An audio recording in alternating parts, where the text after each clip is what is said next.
team of Parliamentary Legal Service. Good morning, the State Law Advisors, Home Affairs Deputy Minister and your team.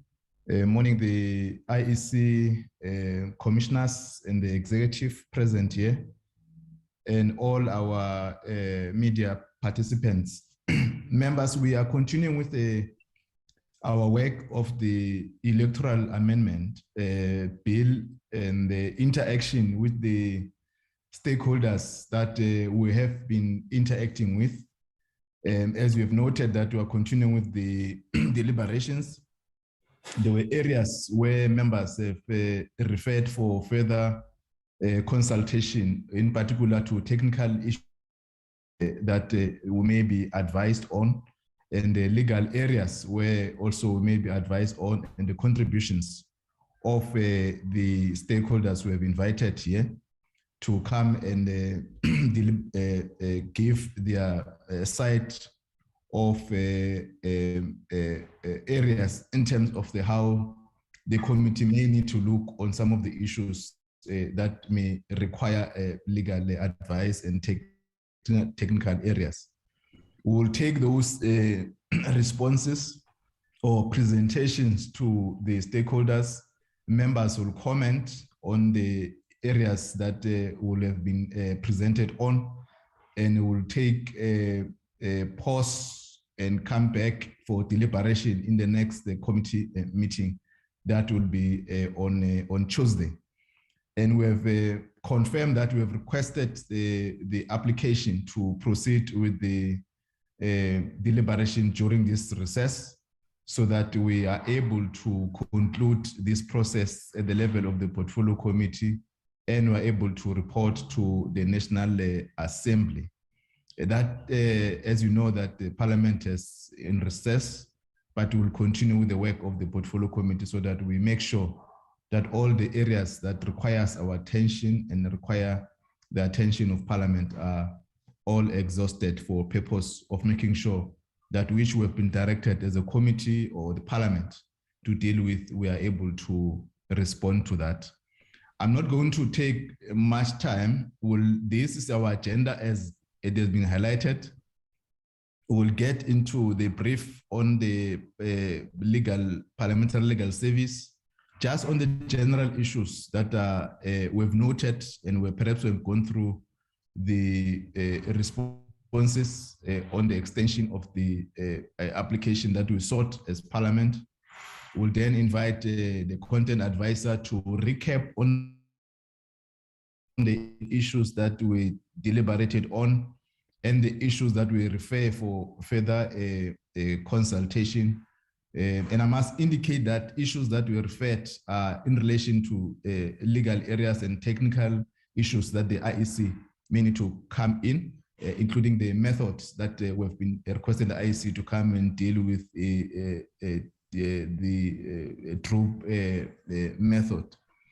Then we'll receive as item 5 those comments or responses presentation by the stakeholders and members will comment, and we'll then have the responses on the issues. Then we'll step off for further deliberation in our next committee meeting. As I've highlighted, we'll then come item 7 on the adoption of the annual report, which was presented in our portfolio committee and refer to members to look at. And I think we've managed to deal with that and comment and adopt. And that will be a framework of our meeting today. I'll then invite Mr. Matonsi to render apologies and introduction if there's any introduction to be done. Mr. Matonsi, thank you. Hi, Chairperson. I've got only one apology from Ms. Kanyile. She's not in the meeting. Probably she'll join us in another meeting, not this kind of meeting. And then I don't have any introduction, Chairperson, except that now all the stakeholders that are here, we've been with them in the previous meetings. Thanks, Chairperson. Thank you. That note and approve the apology. Is there any other apology, members?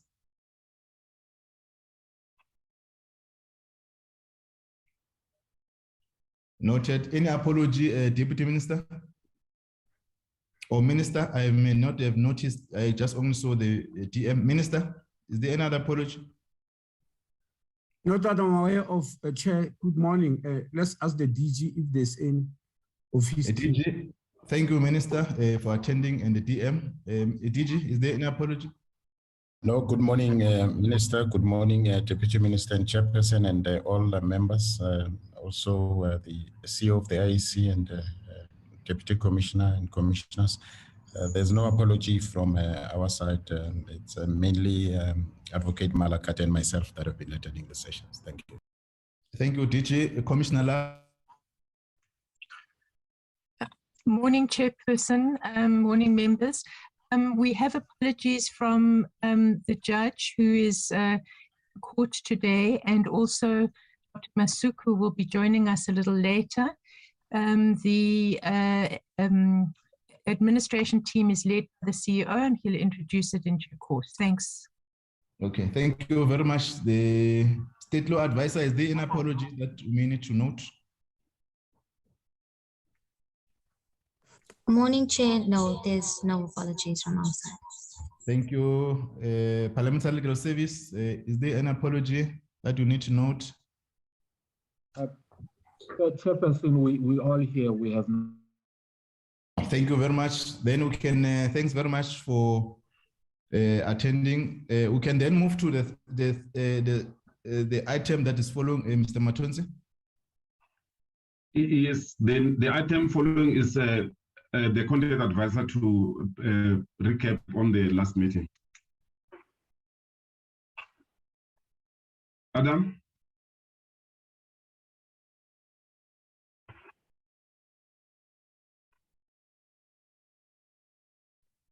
Good morning. Yes, sorry, I saw that they had the agenda had the legal services first and then myself, but no, I'm sorry, Adam. I'm sorry. Yeah, it was my mistake. I think it's the Parliament Legal Service on the extension. I'm sorry. Okay. So for that, colleagues, apologies. Let me invite the Parliamentary Legal Service to take us through on the outcome of the Constitutional Court extension. Thank you very much. Good morning, Chairperson and honorable members and colleagues who are on the platform. Chairperson, I think briefly, we had made an application to the Constitutional Court, and I think in the last meeting, we gave a briefing indicating that there have been some interventions where some people wanted to join and oppose the application that we had made. And there was an application or a counter application to ours for a read-in as opposed to what we had applied for. The Constitutional Court, based on the papers that had been filed and the written submissions, has since issued an order that Parliament has been granted an extension. Our extension is until the 10th of December. In our affidavit, you will recall, Chairperson, we had made certain, shall we say, commitments in terms of how quickly we want to finish the process so that we allow the President an opportunity as well to consider the bill, and if there are comebacks from that consideration, that Parliament still has sufficient time to deal with those comebacks. That is the reason why we had asked for a full 6 months, which ends on the 10th. But the long and short of it, Chairperson, is that we have been granted our extension. The counter application was dismissed, and the application for Freedom Advocacy Network was turned down. So it is now up to Parliament to deal with the matter within the timeframes that have been granted by the Constitutional Court. And I think, Chairperson, that's the long and short of it. I wouldn't want to say more on it because we don't know what is going to happen in the next coming months. Thank you very much, Chairperson. Thank you very much, Mr. Njikela and the team. We may not comment on the brief, members. That was for the purpose of the recording in our portfolio committee, that summary brief, and as we've indicated in our application, I think all of us, we are privy to the details of the application, and we have requested the parliamentary legal team just to brief the committee as Mr. Njikela has accurately briefed. So we may not comment or pose questions to the process.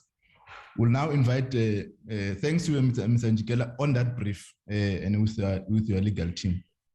I'll now invite the content advisor, Mr. Salman. Thank you, Chairperson. Can I confirm that the document is on the screen? Yes, you can put it. Thank you, Chair.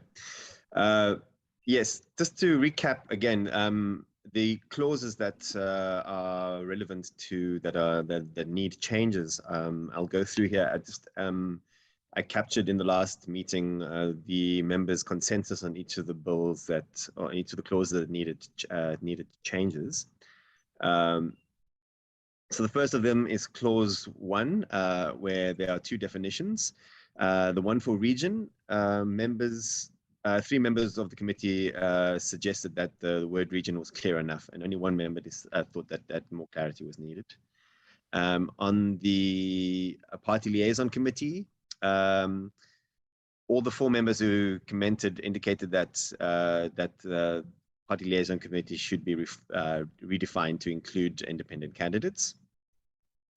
I'll then move on to clause 4, where the next change occurred, which was relating to section 31A and 31B3, needing to be revised to bring independence in line with political party candidates in terms of not being required to be ordinary resident in the region in which they were registered to stand in an election. And 3 members were in favor of this, and 2 wanted further clarity on what the implications of independent candidates contesting several provinces would be.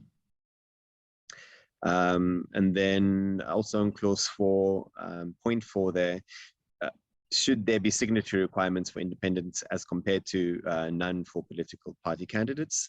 3 members indicated that both independent candidates and party candidates should require signatures, and that this way was, and that the way this was done at the local government elections could work. 2 members wanted further clarity on how the number of signatures would be calculated and how this would be done, how this was done elsewhere in the world. The 5th point, should there be a requirement for the determination of the number of signatures or the deposit needed for the independent candidates be left to the IEC to formulate in regulations, or should the formula be indicated in the bill itself? 2 members felt that the formula should remain in the regulations, but 2 members wanted to know how this could be presented in the bill. 6, should the deposit for independent candidates be the same as parties, given that they only qualify for 1 seat? 3 members felt that the deposit should be the same, and 2 felt that it should be more fair if the independent candidates had a lower deposit.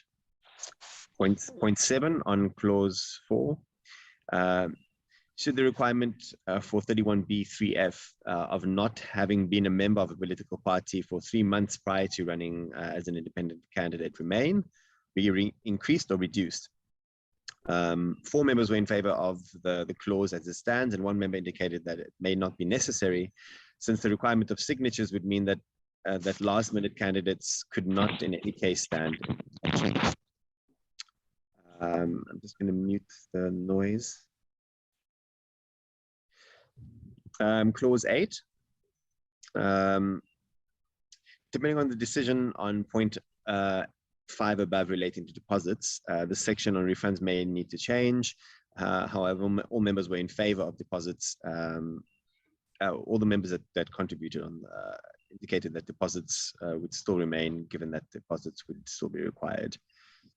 The next clause that will change is clause 11.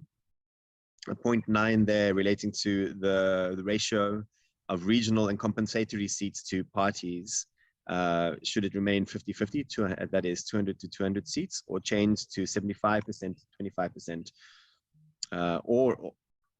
or to allow candidates, independent candidates, to run 100 seats?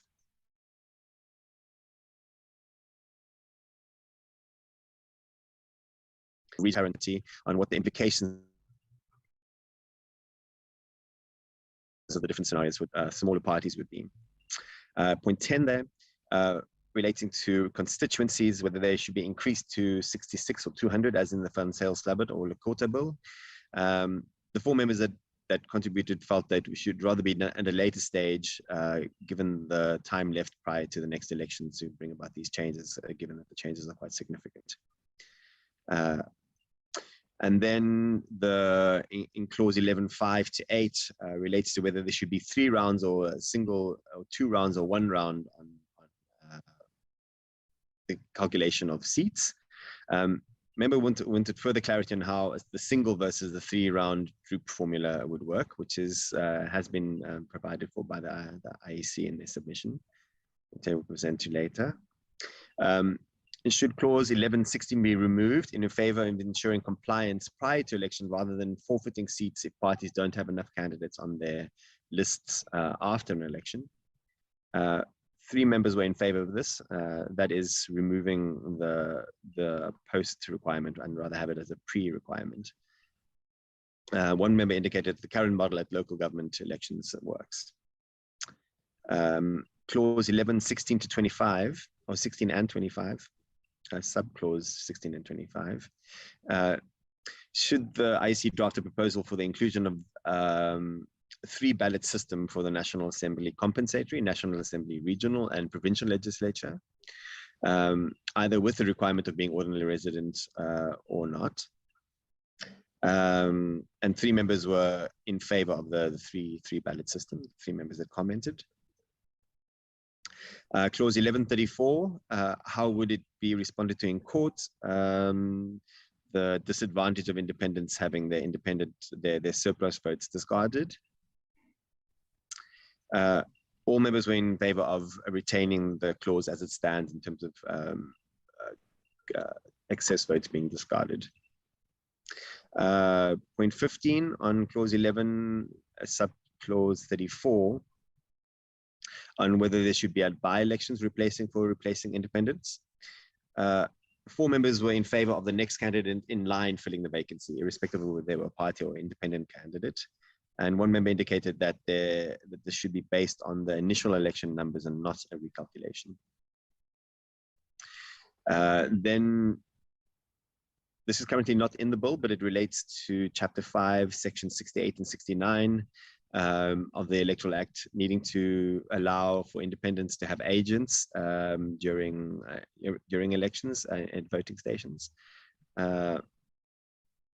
Members were in favor of this. There was general consensus. The committee wanted the IEC to clarify whether voting station would be able to accommodate party agents and agents that would represent independent candidates. That is a question of space, really. Also, just to indicate that this would require, in terms of NA rules, for the committee to apply to the NA, National Assembly, to extend to include additional sections in the bill. They're not currently in the bill, so this would require additional permission from the House. And then just to follow on to that, I did a response in relation to the IEC's. Let me just share, sorry. Just a further few points, a further document,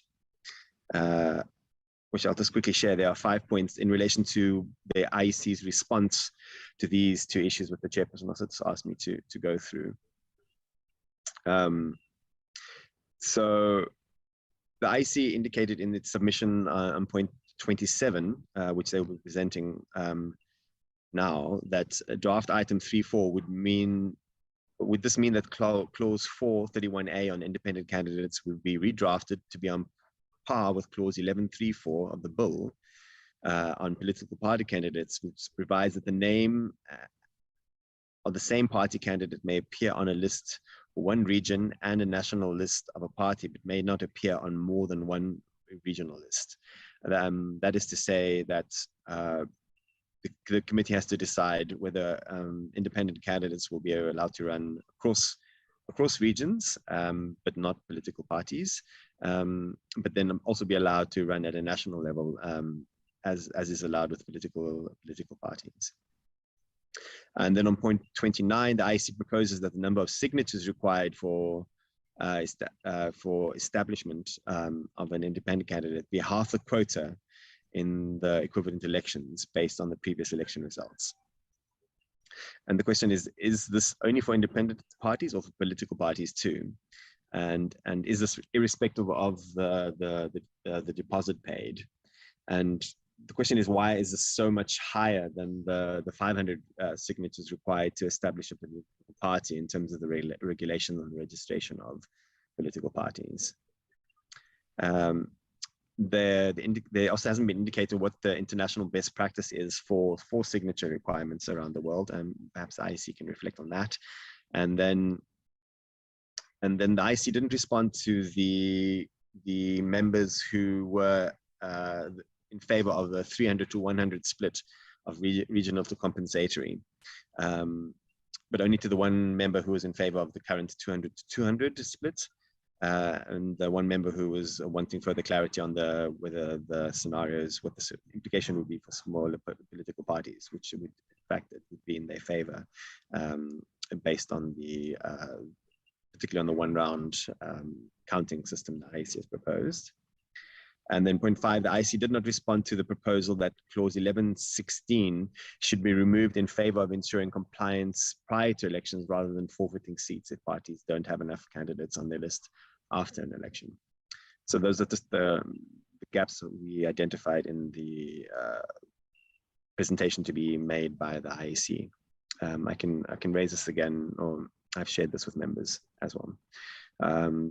Thank you, and that I'll stop there, Chairperson. Thank you very much, Mr. Adams. We've worked on the recap issues, and I think we've realized that Mr. Adams has someone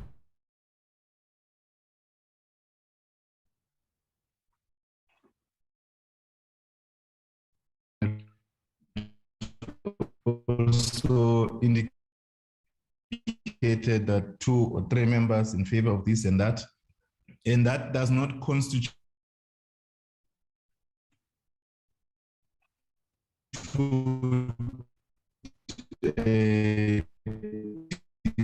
decisions of the process. Those were deliberations, so that I made the purpose of further presentation as we're awaiting for our stakeholders. Secondly, the issues that the last item that was raised circulated to members in terms of the other areas that the team may need to interact with. We'll now get into the third item, Mr. Matonzi, for stakeholders. Yes, the third item, Chairperson, we're starting with the department on their presentation. Yeah, we're also requested that because we're on the parliamentary live stream, we may need to switch on our videos. It's not necessarily compulsory, but where possible, all our speakers may need to appreciate that request from the parliamentary media team or communication team. Thanks very much. If the next item is the DHA, if I'm correct, Mr. Matons? Yes, Chairperson, is the DHA. It will be followed by Parliament Legal Service. It will be followed by the state law advisors, and then the last will be the IEC. Yeah. The option that we thought it would be proper is that we may need to take the presentations and we interact with them if there are comments for members, rather than to get into one presentation, ask questions, because some of the issues presentations are related, or the responses. If that proposal sit well with you, or if you have any other proposal on how we must handle the 4 presentations that be before us, perhaps let me not be instructive. Let me just sought guidance from members. Can I invite Honorable Co-Chair, Honorable Merve? Chairperson, no, I'm happy with that proposal. Let's take all the submissions and then we can comment or ask questions afterwards. So we are happy with your proposal, Chairperson. Thank you. Okay. Any second? Honorable Ross? Yes, Chair, I second that. I think we have a holistic view at the end and then we can engage with that. So we receive all the presentations. Can I get a sense from okay, Honorable Modise? I support that. Okay, thank you very much, members. I think we'll as a collective, thanks very much, Minister. Oh, yes, Minister, if there's issues from DHA. No, thank you, Chair. No issues. Oh, there's no presentation from DHA? Oh, no. Yeah, can the DG take over? The DG is here. the issues. I thought maybe you were asking me about your proposal. No. The members were seconding. I'm sorry, I misunderstood. No. So sorry. Yeah. I mean, yeah, can proceed. Yeah. Thank you very much. Yeah, I'm leaving it to the DG and Advocate Malaga, please. Okay. Thank you, DG and Advocate Malaga. No, thank you so much, Chairperson, and thank you to the Minister, the Deputy Minister. I hope the team will be able to fly the presentation.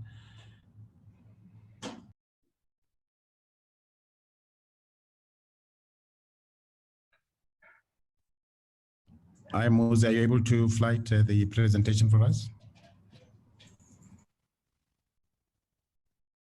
Yes, DJ, I can do that.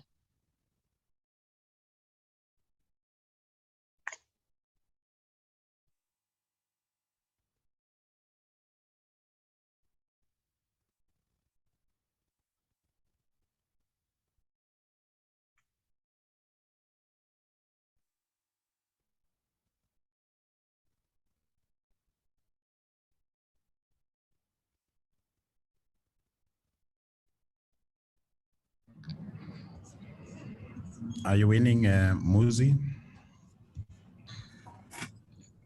My apology, DJ. I don't have the powers and privileges to share the screen this side. Okay. Adam, are you able to assist, please? I've made him a co-host, DJ Muzi. Oh, okay. Thank you. Thank you. So Honorable Minister, Honorable Deputy Minister will be responding to the 16 issues that were raised. The first one, the question was as to whether the definition of a region sufficiently clear as compared to a province. That was the first question that was posed.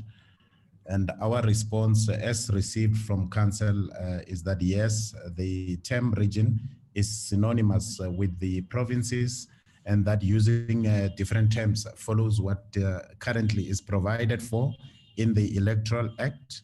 And the Council is of the view that this will enable that we do not confuse, as you'll recall, honorable members, the provincial to national seats in the National Assembly and the elections for the provincial legislatures.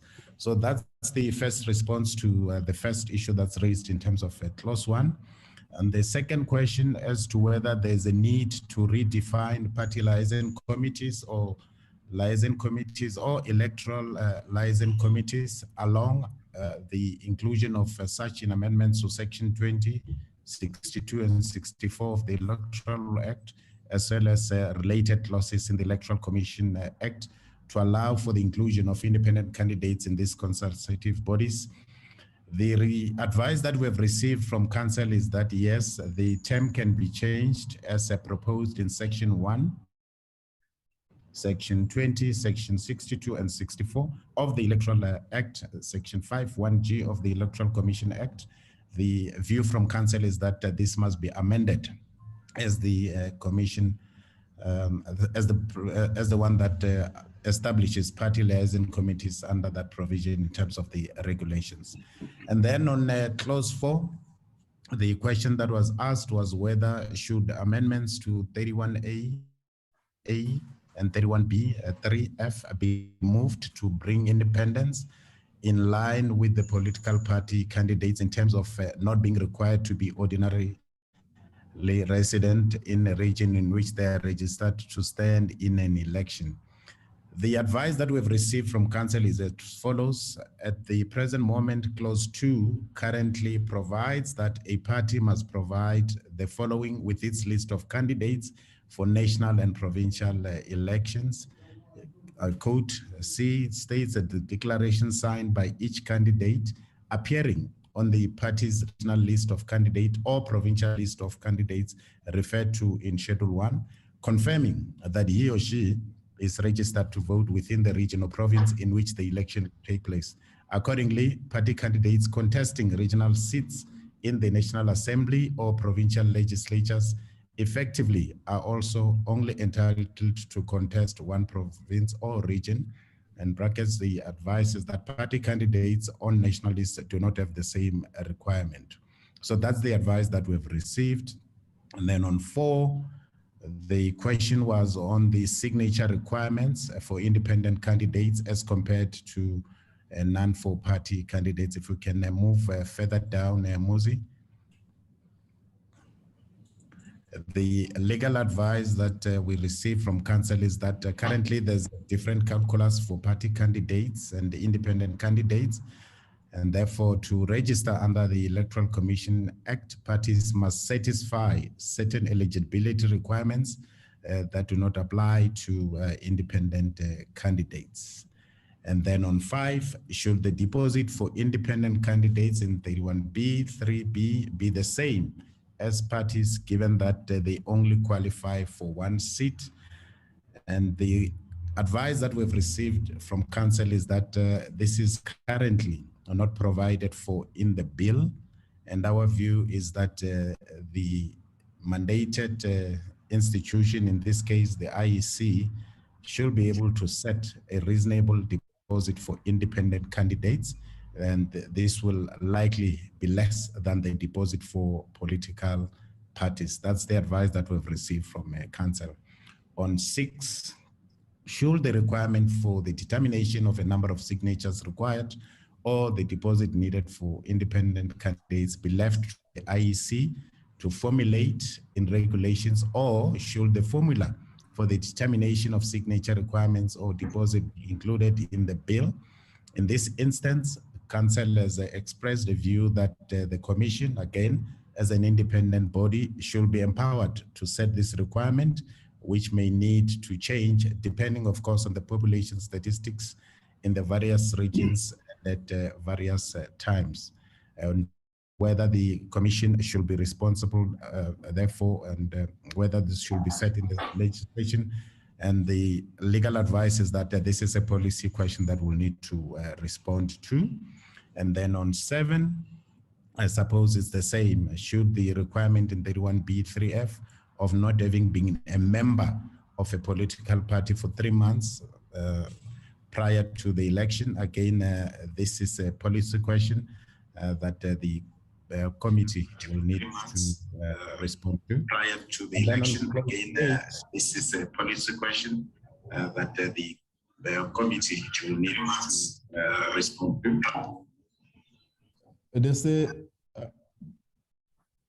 There's someone who has switched on the something, DG, sorry, I don't know who's that. Mr. Matonsi, can you just assist us so that there's no disturbance on the members who are presenting? Thank you, Chairperson. Now on clause 8, the response from Council indicated here is that depending on decisions on 0.5 above on deposit, The section on refund may have to change, and we have noted that. And then again, clause 11, should the clause 11.1 ratio of regional and compensatory seats to parties remain 50-50 split or 200 to 200, or change to 75% to 25%, or to allow candidates to contest all 400 seats? Again, council has advised that this is a policy question that will need to respond to. And then number 10, I think this was a reference to constituency 60, 200 as in the report or the Quota bill. The advice that we receive from council is that a single member constituency system, as suggested in the Van Zyl-Slabbert report and the Quota proposals, reflects the maximalist approach which the Ministerial Advisory Committee did not support. And that's the view from council as well. And then on 11, in clause 11.5 to 8 on regional seats, the question was whether should the 3 rounds remain the same or a single round according to the group system. I suppose this is a matter that the IEC will respond to. Again, the advice was that these are policy questions, and from our side, council is currently working on a memorandum to look at the IEC proposal. And then on 12, again, it's a similar policy question, whether should clause 11.16 be removed in favor of ensuring compliance to elections rather than forfeiting seats if parties don't have enough candidates on their list after an election. Again, council has indicated these are policy questions that we'll need to look at. They are currently working again on a memorandum to look at this question in particular. And the same with 13, whether the IEC draft a proposal for inclusion in the bill of a 3-ballot system for National Assembly compensatory and also National Assembly regional and provincial legislatures, either with a requirement for being ordinarily resident in the region for all candidates or a removal of this requirement for all candidates. Again, the council has advised that these are policy questions, and they will be working on a memo to discuss some of the proposals from the IEC. And then on 14, clause 1134, how would it be responded to in court to the objection that the major disadvantage of independents having their surplus votes discarded effectively means they have no choice but to run as parties, which then means the bill does not truly or fairly address the Constitutional Court ruling for the inclusion of independents in the National Assembly and the NCOP. Again, members, council has advised that these are very complex legal and constitutional, including policy questions that they will require some time to consider and revert back to us. And then 11, if you can scroll up. Similarly, here on the by-elections for replacing independent candidates, and honorable members will recall that in one of the presentations, we hinted around the cost implications and so on and so forth. So alternatively, the one proposal that was made was that should votes be transferable as per the Quota bill, where independent having a list of running mates, or independent with the next, or the independent candidate with the next highest number of votes in the initial election to fill the seat. I think again, these are complex issues that council has advised that they're working on a memo to address the alternative in terms of filling of seats vacated by independent candidates in both the National Assembly and provincial legislatures. Now, the last part is what's not included in the bill. This is 16, a proposal amendment to Chapter 15 on the Electoral Act is needed to allow for independents to have agents during elections. I think we have noted this, but obviously the IEC will then respond with regards to how practical it is. You'll recall, Chair, that some of the voting stations are quite small, and how will this be able to be implemented? That's the last response. Thank you so much, Chairperson. Back to you. Thank you. Thank you very much, DG, Minister, and your legal team for these responses as a result of the deliberations in our last committee meeting. We'll note that. Can I invite a state law advisor? Is that the second stakeholder, Mr. Matonzi?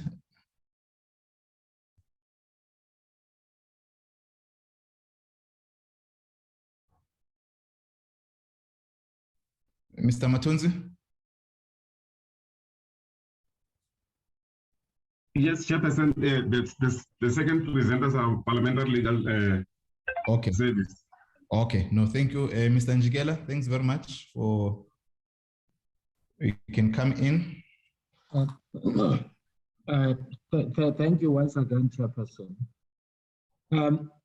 Chairperson, having noted how the department has proceeded in terms of its replies to some of the issues that were raised, maybe I should say this right at the outset that we have followed the same format in our document, following the issues that Mr. Salmon had raised in the last meeting. So it may appear to be quite a tedious exercise.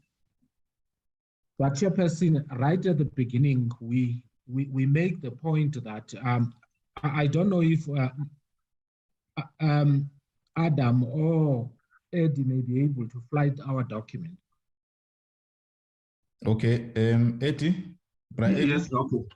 Let me try. I thought it's showing. Okay, let me try again.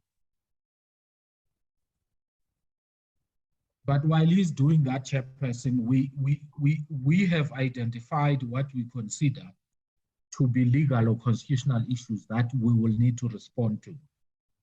And we do so briefly, taking into cognizance the fact that we had previously made an extensive submission to the committee. Chairperson, I'm not suggesting that the lines are bright between what is policy and law, because sometimes the two overlap. And I think that's the difficulty, which it has become apparent even in the department's presentation now. But we try to the extent that is possible for us to deal with what we consider to be legal issues. On clause 1, Chair, I haven't seen the document on the screen yet. Let me just a minute. Mr. Salmon, is there any challenge? No, it was me, Chairperson. I'm not sure I'm able to see it from my side. Adam? We can't see it, but you haven't distributed the legal service document to the rest of us yet. Eddie, if you give me sharing rights, I don't mind flighting it for Mr. Njikela. Is that Telana? Yes, Eddie. Yeah. Oh, okay, no, let me do that. Sorry, Mr. Njikela, for the mess-up. It's all right, Chair. Okay, you can share it now.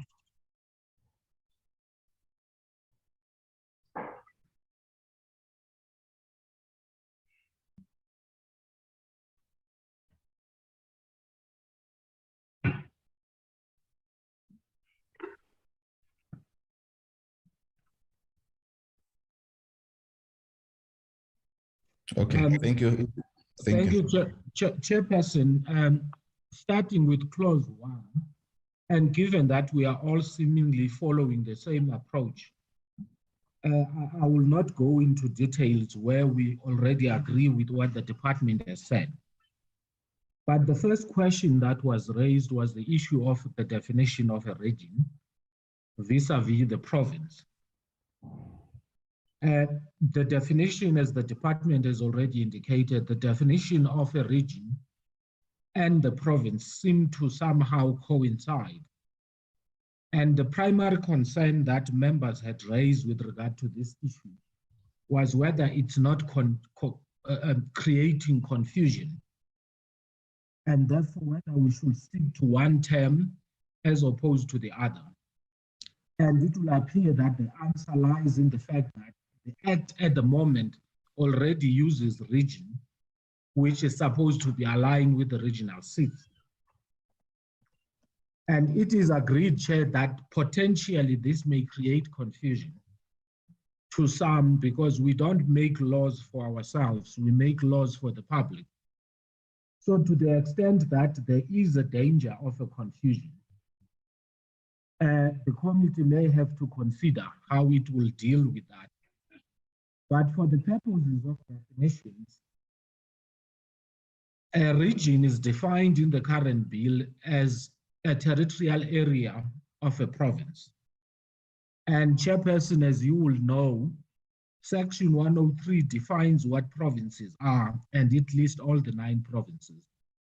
So in as much as it is clear in legal terms, but we may have to consider if there is a possibility of us simplifying for an ordinary person.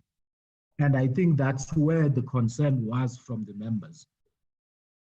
But Chairperson, we will take it no further than that it is an issue that must be considered. But if it is changed, there may be implications for other provisions of the Act that may have to be aligned with whatever change that the committee will propose at the end of the day. The next one, Chairperson, was the issue of the party liaison committee. And I think in the deliberations in the last meeting, there seems to be general consensus that party liaison committees, the nomenclature was based on the system that we are seeking to rectify at the moment, which is a system that was based on the party list. Now that there is general consensus and the Constitutional Court has made an order that independence must be accommodated in the system, it will appear that referring to party liaison committee may be excluding independent candidates. So we agree that there must be a consideration of using a different nomenclature to refer to the liaison committee. And there seems to be no legal difficulties with that. But we do raise in our issue, in our document, the issue of consequential amendments that may have to be done if we do change the name, because the Act already refers in various sections. And I think the department again touched on that. And we have in mind here Section 1, 20, 62, 64, and 100. And that will include the code to just make sure that there is consistency in the use of the word. On clause 2, Chairperson, on whether clause 2 requires those on the party's regional list to be registered to vote, but not ordinary residents. Now, this is the issue of residency, which again was discussed last week, whether it is fair. Hello.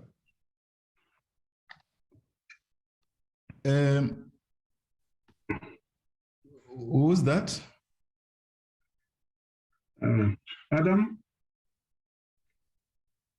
Yeah, Adam, mute yourself, Adam. Let's try to respect presenters, colleagues. I think it's important. It's unfair to disrupt our presenters because we are not disrupted when we're on the platform. I just want to appeal to those that are acting alien. Thank you. You can proceed. Thank you very much, Chairperson. Clause 2 raises the issue of residence, Chairperson, like I was saying, that it's a question in our previous presentation we had explained as a policy issue. But we do highlight that there seems to be some form of differentiation between independent candidates and parties, to the extent that the parties are not required to be resident.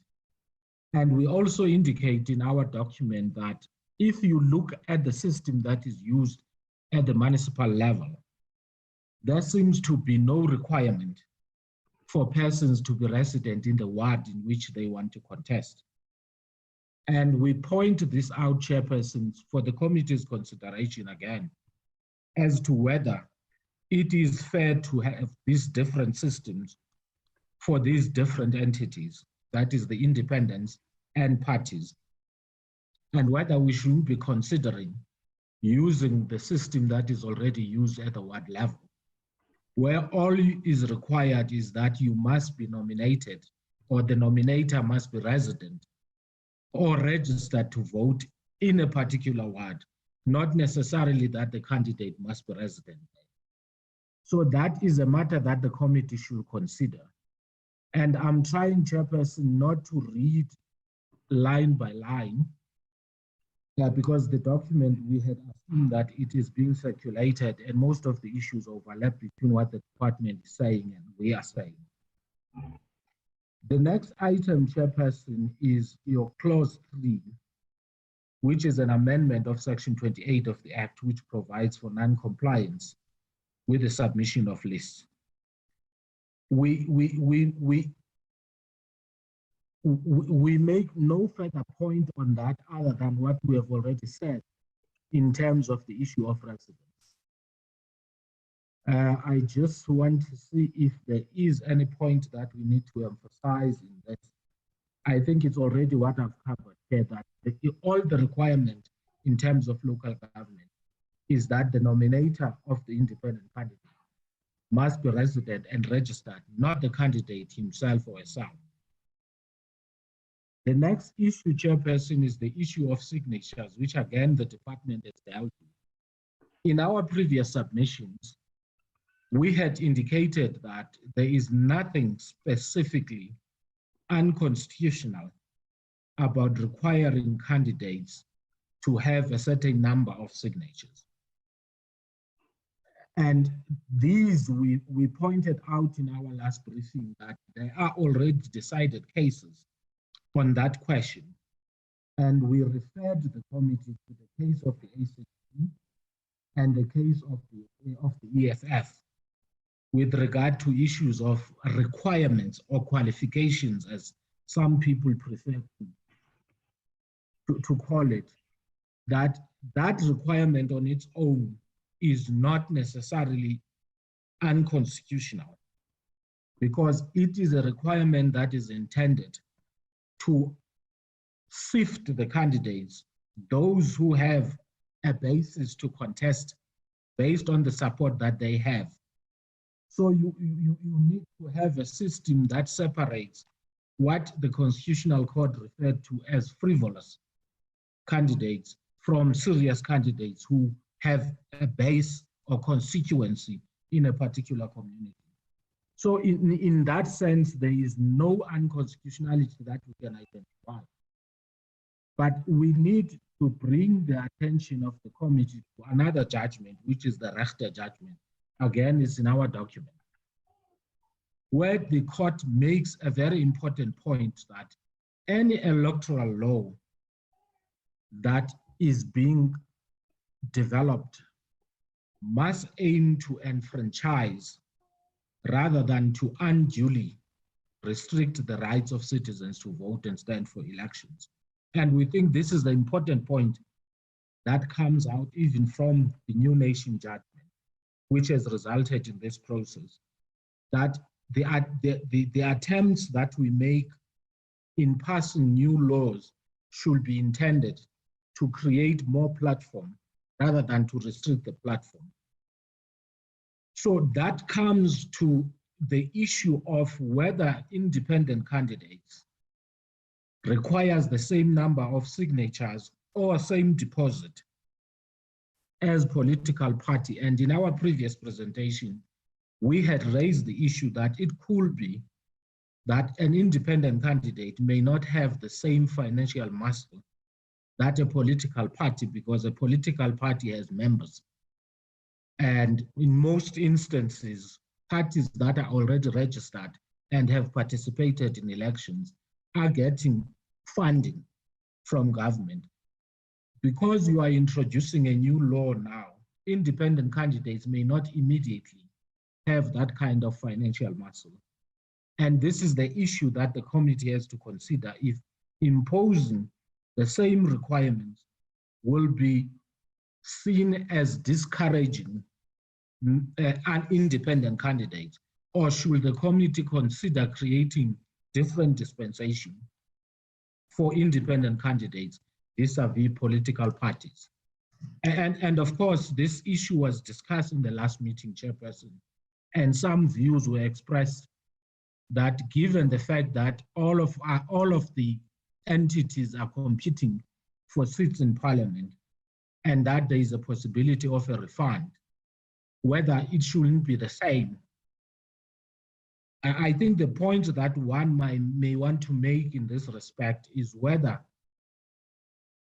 if potentially a political party has a possibility of occupying more than one seat, while an independent candidate is limited to one seat. So these may be these peculiarities around a development of a legislation that intends to accommodate both the independent candidates and the political parties. And there are differences which are practical between the parties and independents. So I think the system that we create should be intended to accommodate both parties and independents in a manner that could be seen to be fair. And we consider it to be outside our expertise to prescribe, and I'm hoping that the IEC will deal with the issue in their response more in detail than we can as legal advisors. The next issue, Chairperson, again, is the issue of deposits and signatures, which I've already dealt with both. That there is nothing necessarily unconstitutional, subject to the questions of fairness that one may want to consider in terms of what are the possible ways of encouraging or of being seen to be encouraging and opening the space for independent candidates, given the different financial muscle that each may have compared to a party. But again, Chairperson, we make the point that these remain largely policy issues, and the committee needs to consider and make a decision on that. The next one, Chairperson, was the issue of the cooling off period, which the department has already dealt with and has indicated that they may come back on it based on the issue of advice they get from their council. But in our view, we're simply saying this is a policy issue.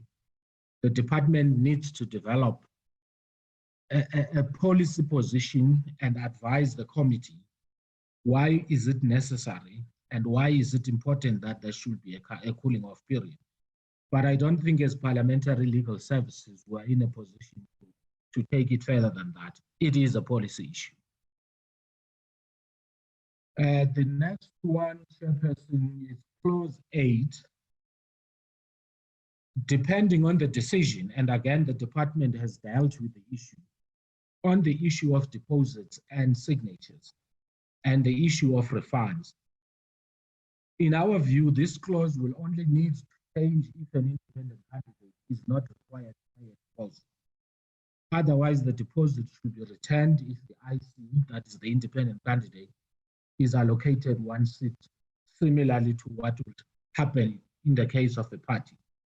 But of course, Chairperson, I go back to the point we made earlier, that what seems to be the big issue is whether we're opening equal access between independent candidates and parties to contest elections.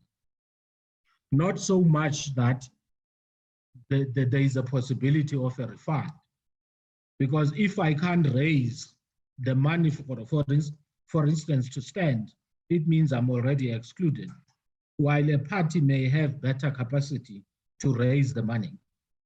So it's not so much about the issue of refund, but it's a matter of whether we're opening access to independent candidates in a similar way as the parties. The next one, Chairperson, that we speak to is clause 11 on the issue of compensatory seats. It is a highly polycentric issue, which we do not believe that it requires us to respond, but we do express a view in 9.1 that a policy decision had been taken to have a split of 200 regional and 200 compensatory seats. The justification for this can only be obtained from the department, and I'm hoping that the department will be able to do so at some point. The Constitution does not provide an independent candidate with the right to be included in the compensatory seat. And we have already had a discussion, Chairperson, around the difficulty of compensatory seats for independent candidates. Because as an independent, you can only occupy one seat at a time. So these are the practical differences that we have to deal with. And then a view has already been expressed in the past deliberations that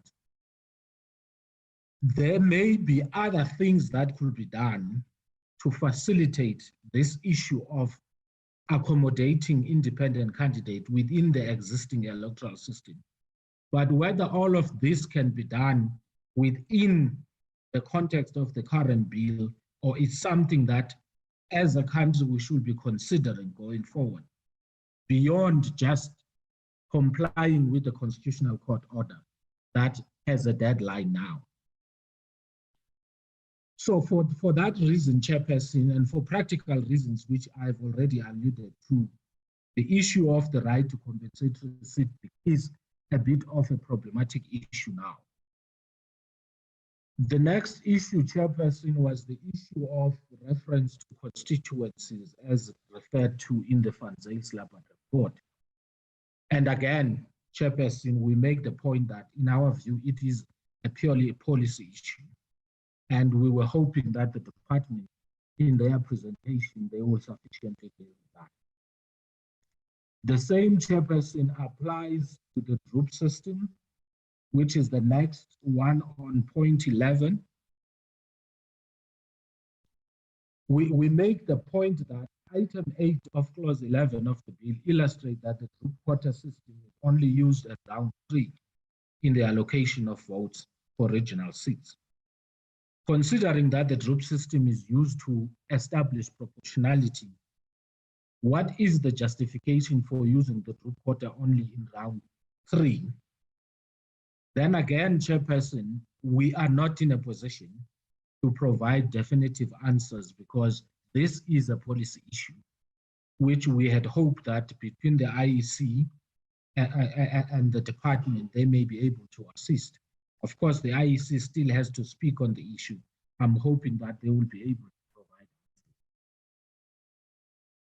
provide. The next one, Chairperson, is the issue of forfeiture of seats in our paragraph 12. If parties don't have enough candidates on their list after an election. This exact section was contained in the previous Schedule 1 of the Electoral Act under Section 7.1. But perhaps the department or the IEC may provide input on this. It is not a matter that is within our specific expertise. The next one, Chairperson, again, we defer to the IEC to respond to the issue that is our paragraph 13.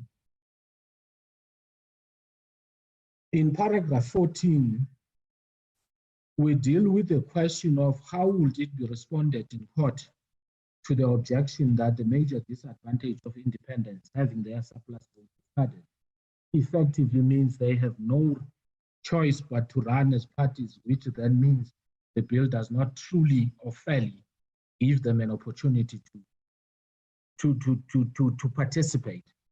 Chairperson, in our first presentation to the committee, we had raised the practical difficulties that come with being independent. We understand the case that was made before the Constitutional Court in the New Nation movement to be this, that I have a right to stand for election as an independent. The issue of voluntary associations has been raised, and our understanding is that the very issue of association goes against what was sought before the Constitutional Court and granted by that court. This is the difficulty that we run into, where we have to provide for this issue of surplus votes. But we are hoping, Chairperson, that perhaps the IEC may deal with the issue of how do they deal with the formula to allocate seats to parties. If, for instance, a party requires 50,000 votes to secure a seat, what happens if it gets 55,000? What happens to that 5,000? But that's a matter that we believe that is within the expertise of the IEC in terms of how the seats are allocated. But it will appear that it's not something, in our view, that will be unique to independent candidates. There will always be an excess vote that may have to be discarded, because you can't have half a person. But more importantly, again, is the issue that you can only occupy a seat at a time. The next issue we speak to, Chairperson, is the issue again of where there is a vacancy that is created either because somebody has passed away or has resigned. The bill at the moment proposes that that seat should be only filled in the next coming election. Now the question is, and more especially bearing in mind the point we had made earlier, that an electoral system must be designed in a way that will enfranchise people.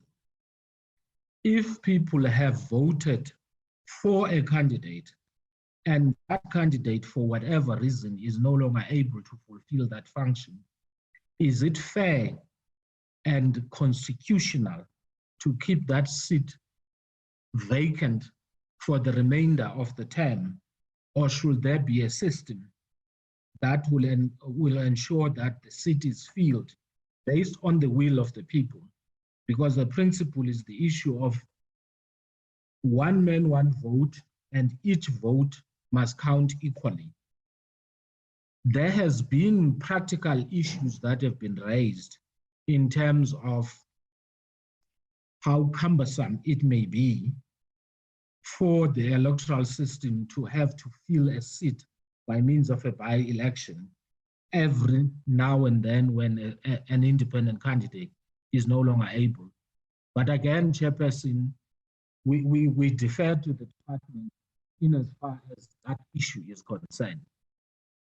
Chairperson, the department has already dealt with the issue of the last issue in paragraph 16, which is not part of the bill, but we make just some brief comments on it, that the department and IEC members have agreed that independent candidates also be allowed to appoint agents. This is no different issue from the issue of party liaison committees, which we discussed earlier on. That now that the scope is being broadened, it seems to be fair for independent candidates as well to be given space to have agents during the elections. So the issue is no different from the principle we have already enunciated when we dealt with the party liaison committee. Chairperson, those are the brief comments. I hope the document can be circulated for members to fully consider it. And that is the end, Chairperson. Maybe through you, if my colleagues would like to expatiate on any of the issues, that through you, Chair, you allow them the space to do so. Thank you very much, Chair.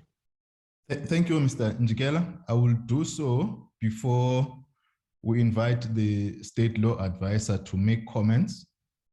You will advise me who want to comment, or they will opt to comment when members have made their they've impressed on the presentation. But let me take your route to invite your team.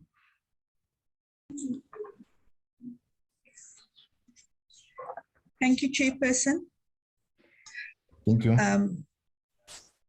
For the opportunity to present, it will be myself, Suraya Williams, and Sarah Govender. Okay. A lot has been covered by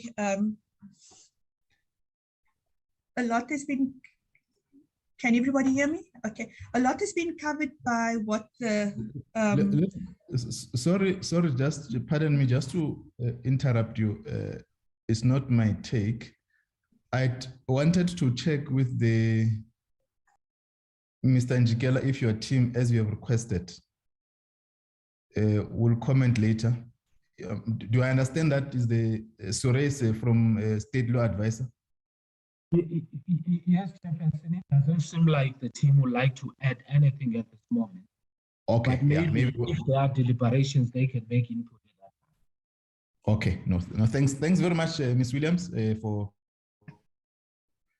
an apology for disrupting you. We can proceed. Thank you, Chair. A lot of what we want to say has already been covered and articulated by the parliamentary law advisors as well as the department. We won't go into detail as to what has already been discussed, but other than to say that when we looked at these issues, we looked at it through the Constitution, because the starting point for any evaluation is a Constitution, and we looked at it through Section 19 of the Constitution. But without repeating as to what was already articulated by the department and the parliamentary law advisors, we also had the opportunity to consider the subsequent submission by the IEC. And for the purpose of drafting and legal certainty, there's just certain things which I want to highlight, which I hope that the IEC will be able to respond to and provide some clarity. With regard to the definition of region and province in the bill, either or, we don't see anything unconstitutional about it. But what we noted that in the IEC submission, they proposed a wording for region. They proposed that that region be given a more descriptive word, and they proposed that it be referred to as multi-member regional constituencies. And we note that they proposed the changes made to item 25 in Schedule 1A to the Electoral Act. But in other places, they still refer to region. For example, in the proposed item 25.2 still uses region. So basically the point we want to make is that we'd like clarity on if they intend to substitute wherever the word or expression region is used with multi-member regional constituencies. We propose that it be substituted throughout the bill rather than to be used interchangeably, because this will help to create legal certainty. And also whether the intention of region, we note that region is, as the parliamentary law advisor also pointed out, region is defined in the schedule to the Act, and we've included a definition in the bill. And if the same definition in the bill is to be used for the schedule as well, the ALS will obviously take care of that and delete that expression region. But clarity is sought by the IEC with regard to whether the expression region will be substituted with multi-member regional constituencies throughout.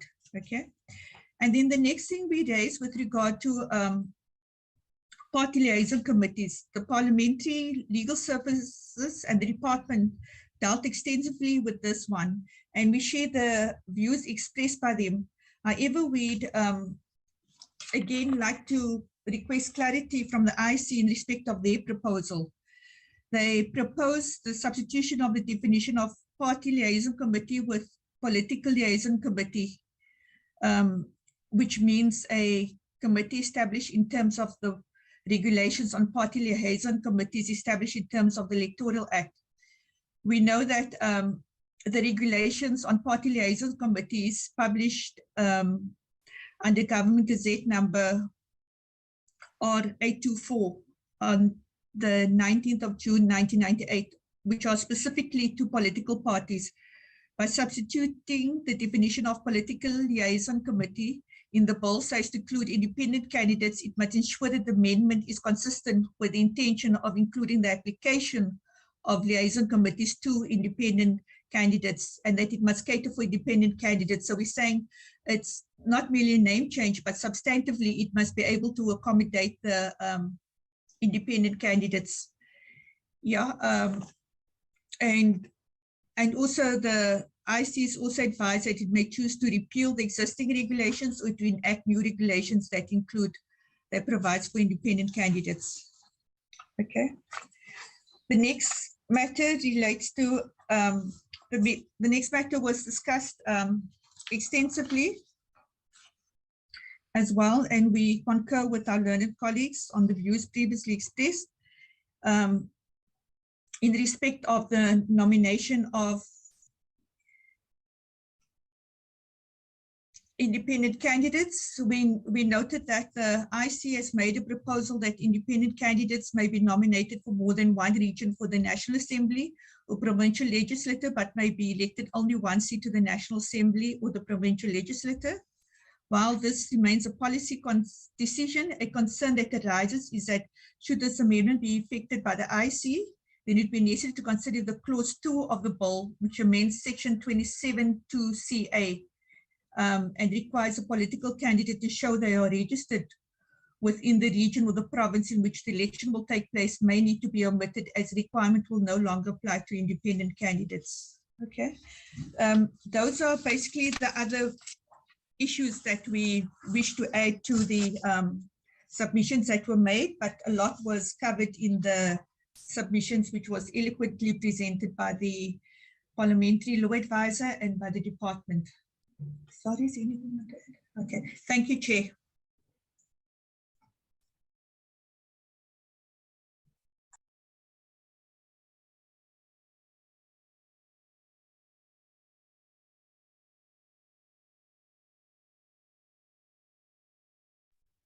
Hi, Chairperson. Chairperson? Yes, Mr. Matonzi. Okay, all right, they are done. Oh, okay. No, thank you very much for the presentation. We'll now go to invite the IEC to present, and it's becoming clearer that there are more issues that are referred to the IEC. We'll have a way to deal with that just after members have made comments in terms of how we're going to process certain the issues that the legal service have raised and DHA and state law advisors. I'm just cautioning that there may be some of the issues that are related to the IEC that they may not have paid more attention to bring the committee. But I'll leave that to the IEC. IEC, Commissioner Love, you'll introduce the team and then you'll take us through. Thank you.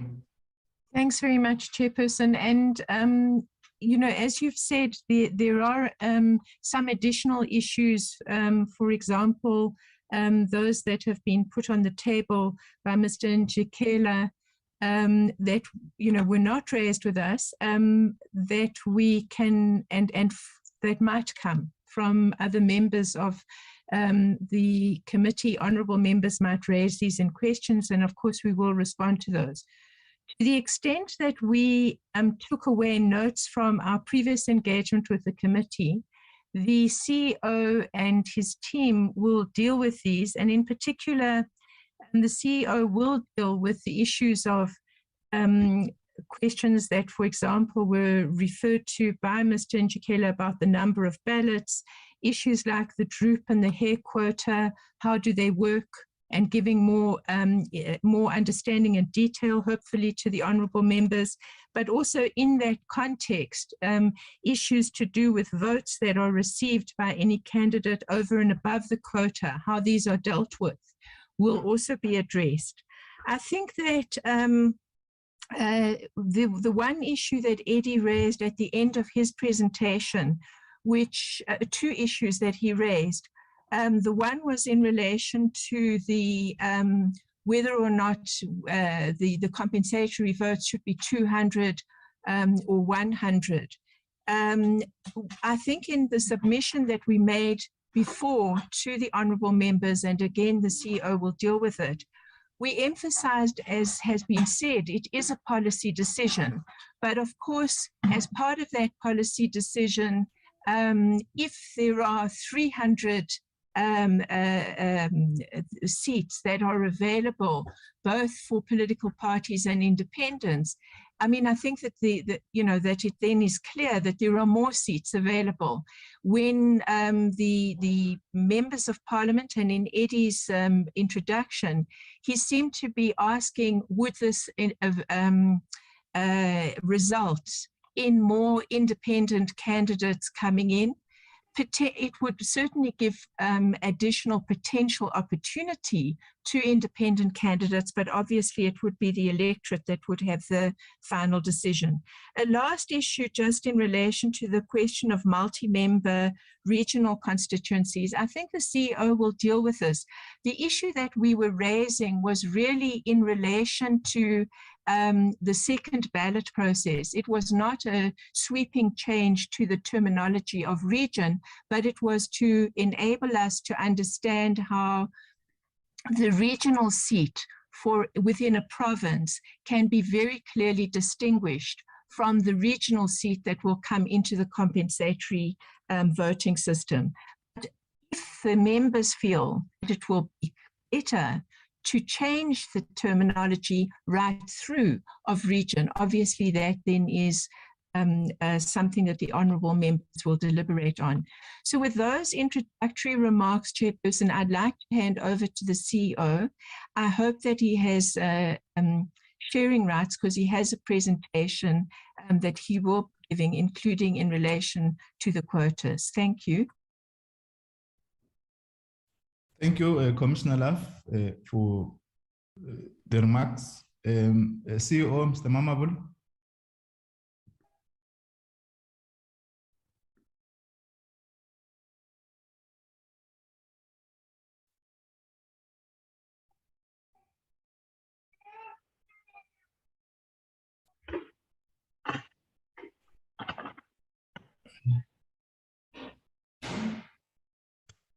Mr. Mamabolo.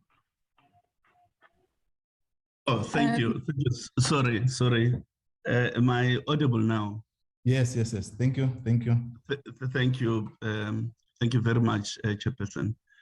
First of all, let me thank you, Chairperson, for the opportunity, and also thank the Minister and the Deputy Minister, Vice Chair, Ms. Love, members of the Commission, and my colleagues in the executive, Ntate Shiburi, Ntate Mahlangu, Ntate Mosri, Rekarath, and so on. I think we must locate the role of the IEC in the evolving process correctly. That the interest of the IEC is purely to offer advice to the committee, but also to look at the practical implications of the choices that are considered in the portfolio committee. Meaning the IEC would maintain a position that does not engage policy choices, but rather offer advice on the practical manifestation of choice of those policy choices if they are made or when they are made. Now, in terms of the the substance of the presentation is in two parts. Firstly, the committee had requested us to specifically deal with differences between DRUP and hair quota systems. So we'll do that, after which we will then address the drafting issues on the proposals that we had made. Our understanding of our task was offer us precise drafting proposals to support the proposition you had made in relation to a number of practical issues at the previous engagement with the committee. So that's the essence of what we're going to be dealing with. Of course, the questions that have been raised this morning, we do have answers in the presentation to some of them, but others are coming on the table for us for the first time. And we may not be able to deal with them here and now. That said, Chair, if we look at the definitions between the two quota systems, the definition of DRUP is that the total valid votes cast in a particular election for a particular constituency, and you divide that by the number of available seats in that legislative assembly. You add 1, then the result plus 1 is the quota, is the DRUP quota that you use. So it's total valid votes cast in a constituency divided by the number of seats available in that legislative assembly or council or whatever, and the result to that, you add a 1 to it, and you disregard fractions, and then you have what we call a DRUP quota. Now, the definition of hair, almost very similar, but with one important distinction, is total valid votes divided by the number of seats. The result plus 1 disregarding fraction is the hair quota. Now, what is the difference? In DRUP, you add a 1 on the divisor. In hair, you don't. And just that one distinction has important implications for the distribution and application of these two quota systems. So as an example, if you have in an election 2.4 million votes cast, and you have in that legislative assembly 25 seats, if you apply DRUP, the DRUP quota system, the result would be 92,322. And when you apply hair, your quota is 96,015. Sorry, Mr. Mamabulo.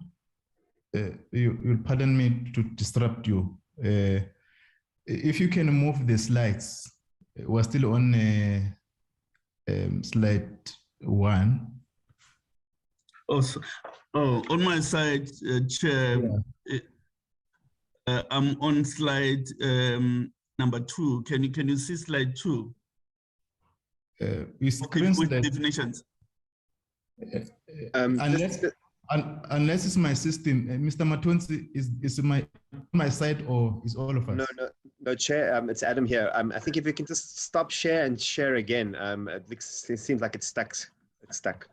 Yeah, it's stuck on the. Not on our side. All our screens are not moving, Chair. Okay. Yeah, I think. Sorry, Mr. Mabolo, to disrupt you. I just, for the benefit of all of us, if you can have a minute for you to just work it out.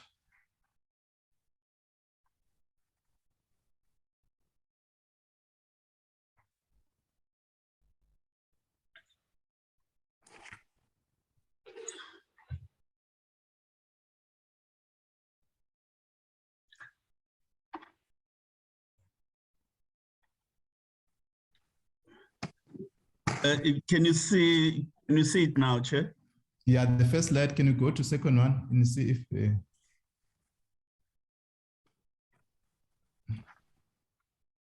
the difficulty is that on my side it is moving, but can we, Mr. Salmon is Mr. Eddie? Yes, yeah. Okay, yeah. Do you have it now? Yeah, thanks to Mr. Okay. Momo. No, sorry about that. My apologies. No, noted. Yeah, perhaps this bears a need for me to repeat this in terms, I was saying the definition of group is that you take total valid votes cast in a particular election for a particular legislative assembly. You divide that by the number of available seats in that legislative assembly, and you add a 1. The result that you derive from that, you add another 1, but disregard fractions. And the quota that results is the group quota. Now, in contradistinction to her, total valid votes divided by the number of available seats, the result plus 1 disregarding fractions is the quota. So in her, you don't add a 1 to the divisor. Whereas in group, you add a 1 to the divisor. The divisor is the bottom number when you do a division. So if you take an example, total valid votes in an election is 2.4 million. And in that legislative assembly, there are 25 seats. Applying those numbers to the group formula, you result with 92,322 on group. Whereas on her system, using the same numbers, the result it's 96,015. Now, you can already see from those figures that on her, you need more votes to get 1 seat than you do on group. So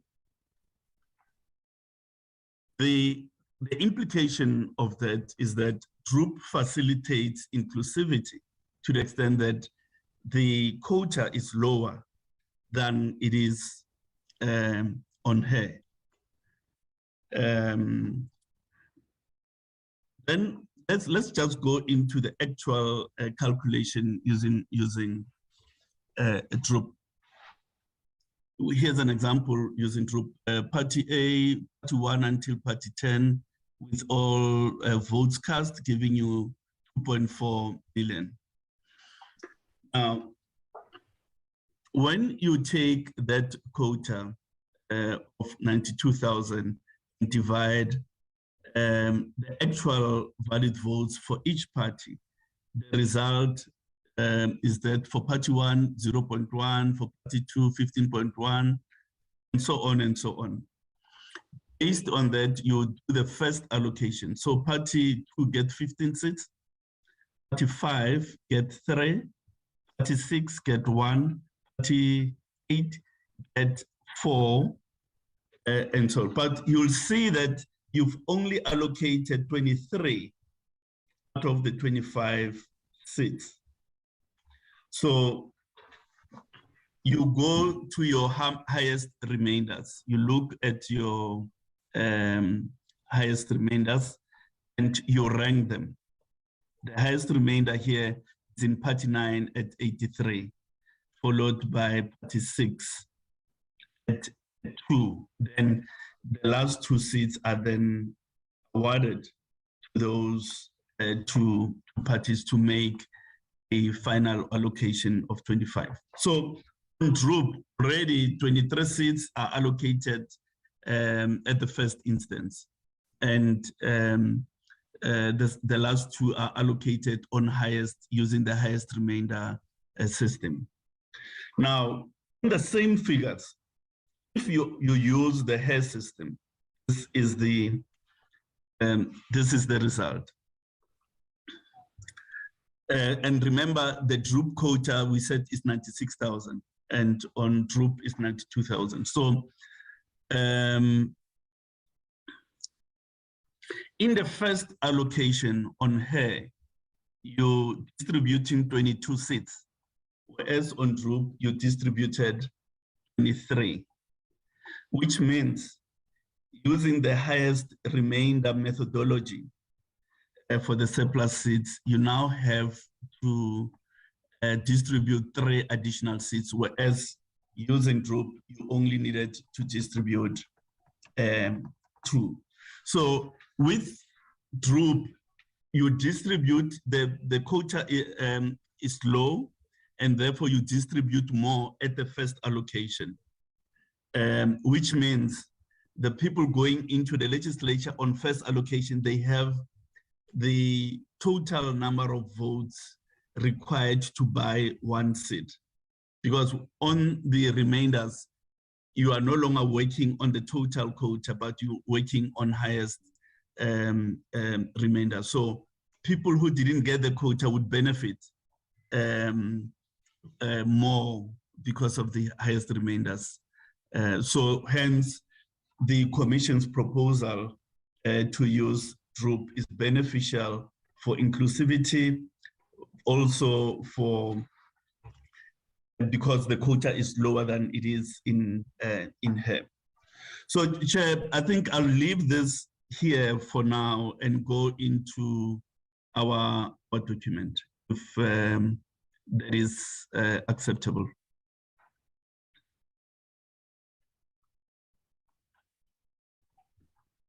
Are you done with the presentation? No, Chair. I was done with the. Oh, okay. Okay. Yes. Okay. Yeah. I now need to go into the document. I'll be with you in a minute, Chair.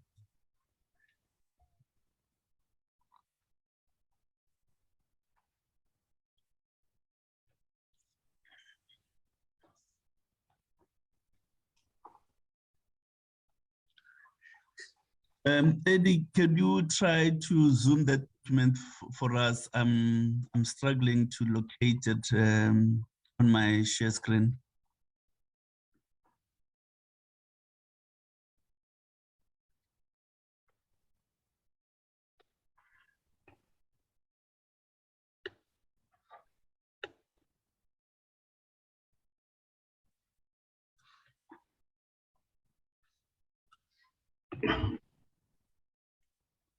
Are you able to see it?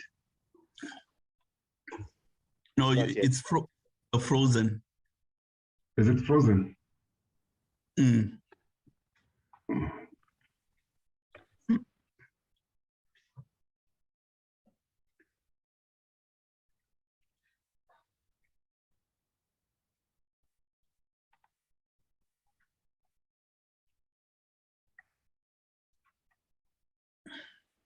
Okay. Okay. Yes, Are we you can see it able now. Okay. Yeah, let's scroll down. That's the introductory part, Chair, which we want to deal with. We'll go to just go up a little bit. Let's hold it there. Yes. Number B, Chair. I'm skipping the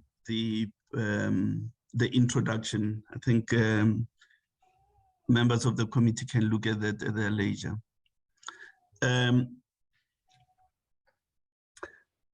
In terms of accommodation of independent candidates in political liaison committees, we acknowledge that the current act provides for party liaison committee at national and provincial level, and only parties may be members. But obviously, we're working to include independent candidates. Therefore, there's a need to reformulate the nomenclature.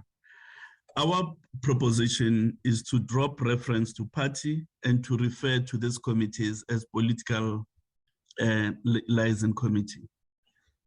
And there are practical considerations to that proposition. There is a lot of both subsidiary legislation as well as policy documents which have reference to PLC. And for convenience, practical convenience, it is best to stay with the acronym PLC, even when the substance of those committees will change. Now, the Electoral Commission Act provides that the Commission must prescribe a system for political liaison. That's what the Electoral Commission Act says. So we will be in a position to revise the regulations on party liaison committees to make them regulations on political liaison committees to take into account the participation of independent candidates. So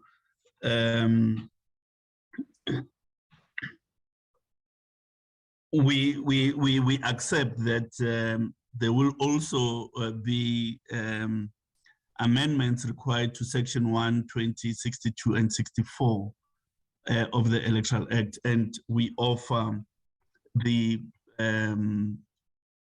drafting formulation in respect of those provisions.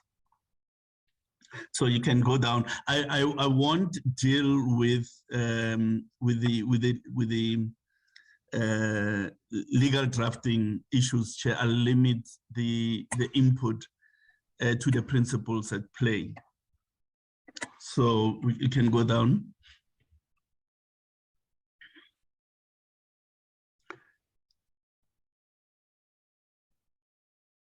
Yeah, go down further.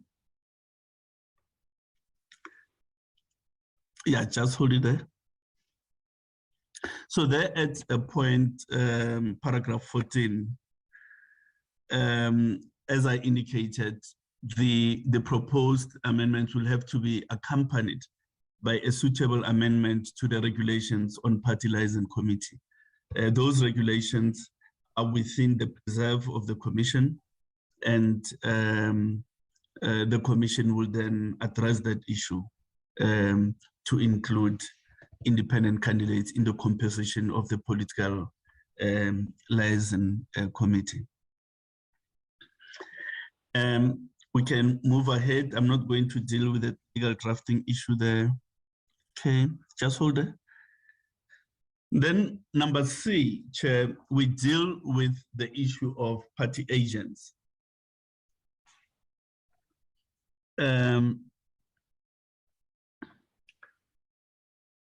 Obviously, we can no longer use the terminology party agents, since there will be independents as well.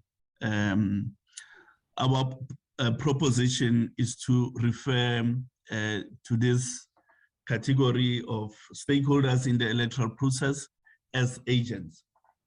We already do so, in fact, in the local government context, local government election context, where party agents are in fact called agents, because in the context of local government elections, they are independent, as you know, for the ward election. And if the committee accepts this proposition, then there will be consequential amendments to Section 58 and 59 of the Principal Act. We've noted both what the Parliamentary Legal Service and the State Law Advisor says, that in terms of the rules of the National Assembly, permission would have to be sought from the House itself to deal with these two amendments to this two sections. That's the matter that is within the realm of yourselves. Let's move on to the next theme. Yeah, eligibility of independent candidates to contest more than one election. Yes, thanks. Chair, the principle is that the elections to the National Assembly is one, the nation is one national territorial entity. It's one legislative body. So you have to be in a position to contest it from anywhere, as it were, because it's about the nation or the one national territory. So it's whether you are a party, a candidate, or an independent candidate, you should be in a position to contest it from any regional constituency, so to speak.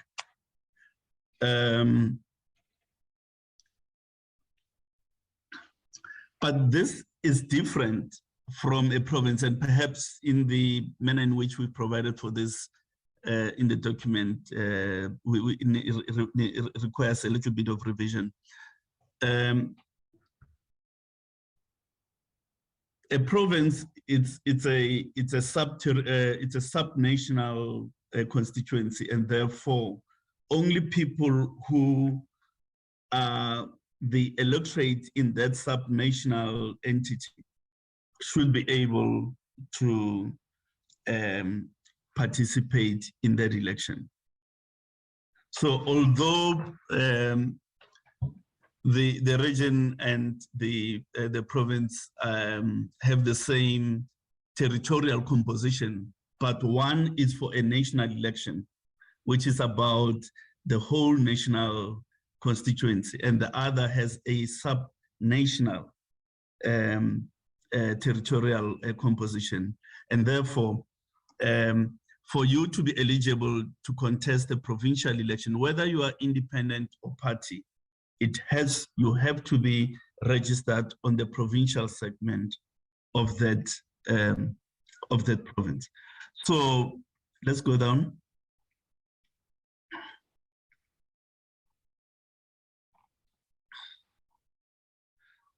So hold it there. So we do provide for a drafting proposal in that regard, save for the rider that I say. For regional elections, you may contest from anywhere. However, if you win a seat, multiple seats, you take the seat where you have the most votes. For purposes of provincial elections, you may only contest in the province in which you are ordinarily resident. Is the same in local government, that you contest in the municipality in which you are ordinarily resident. You can't influence the political, the provincial politics of a province in which you are not resident.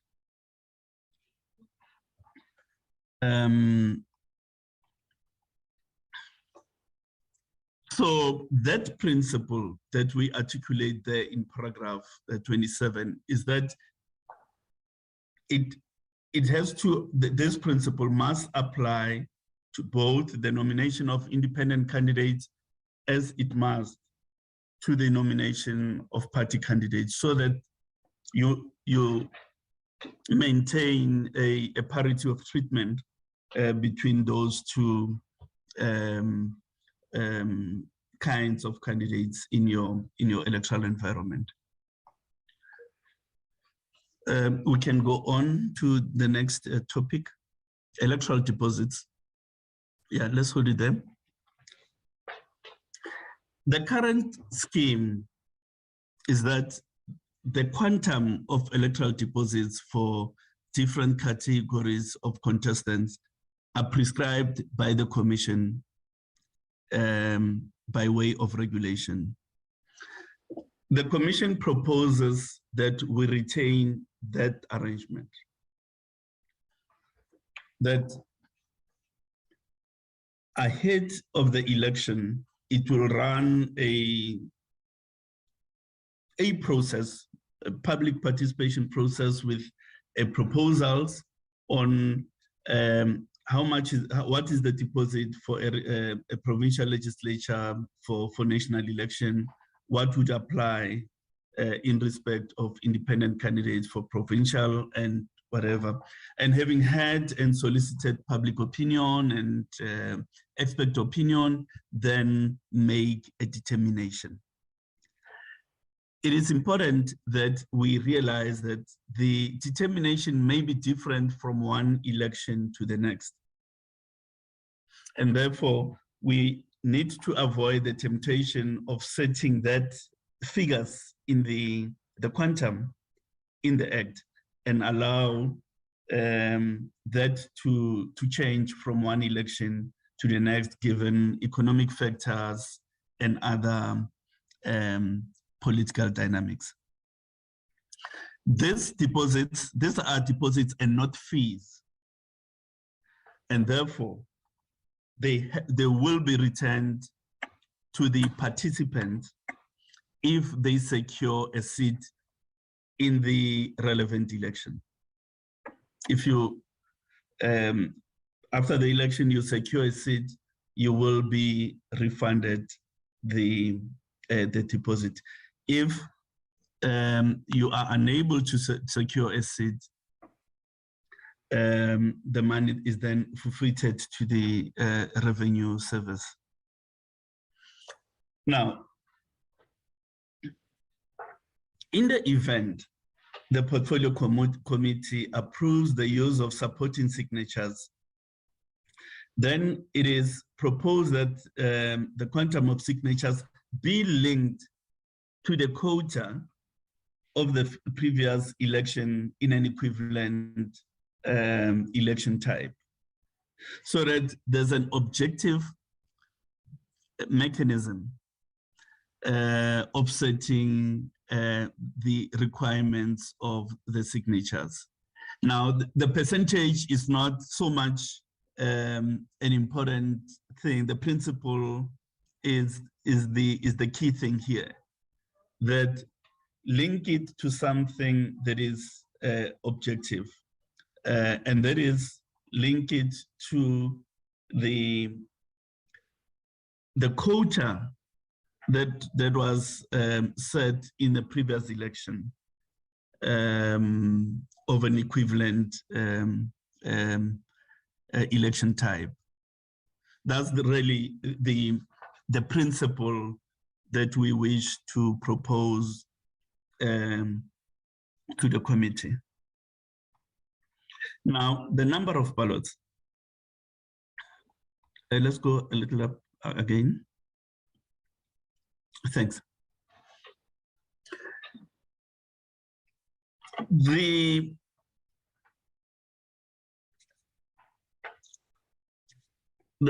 first ballot, or perhaps I must start by saying the following.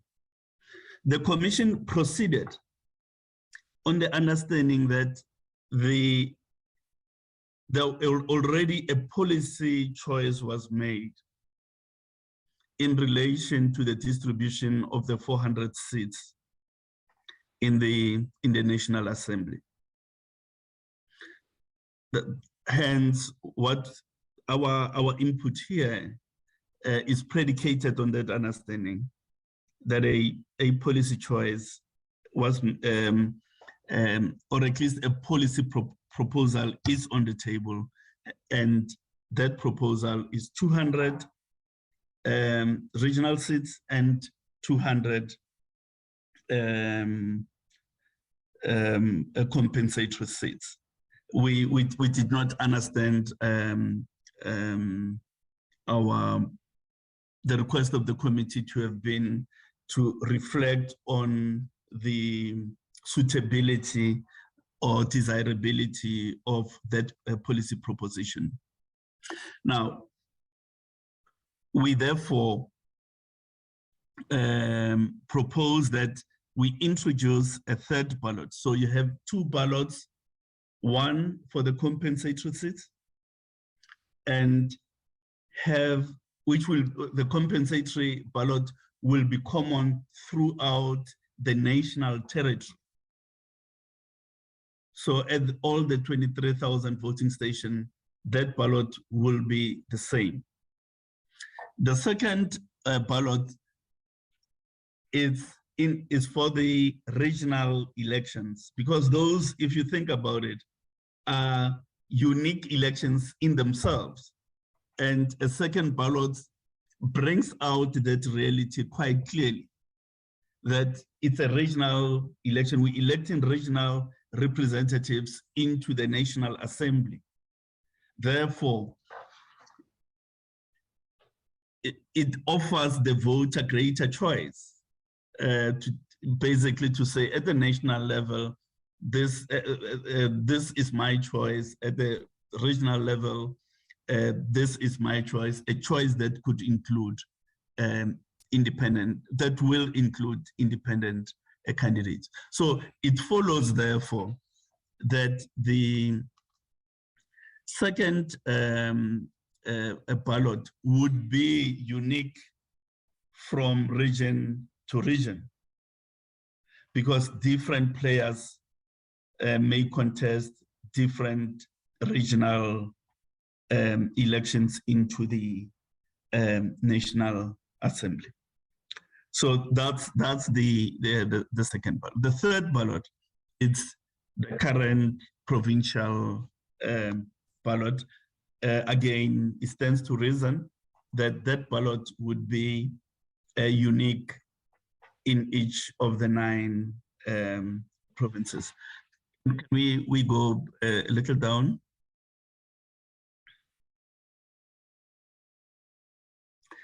Yeah, just hold. Oh, no.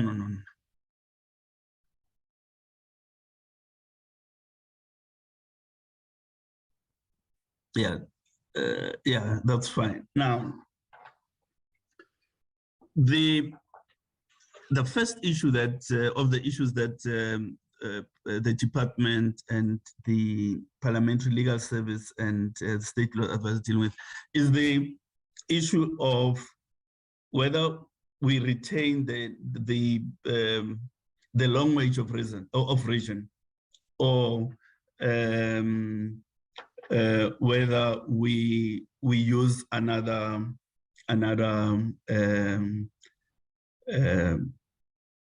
reference to regions. We are placing for consideration before the portfolio committee the change of nomenclature to say, let's call the regions as we have them. We understand regions for simplicity, it's clear and so on. But as the reference was made here today, when legislation is not for legislatures, it's for the public. Now, giving this a more descriptive nomenclature would help with trying to secure maximum clarity in the public. So we propose that we call them, it's an option that could be considered by the committee to say, let's call them for what they really are, because these regions are in fact multi-member regional constituencies. They're multi-member in that you don't elect one person in those constituencies. You elect several number of people distributed between provinces and totaling 200. So they are multi-member in that sense, and they are regionally based, and they are in fact 9 regional constituencies of the country. So it's a more descriptive reference you give to them that we want to offer for on the table for consideration. The question came, and I think quite correctly, if the committee accepts the use of this language, the MMRC, then you know, your item 1 throughout the document would have to accordingly change to match the rest of the Schedule 1A. So if you accept it, then you've got to do it throughout for in Schedule 1A, so that you don't call them regions in one item and call them an MMRC in another.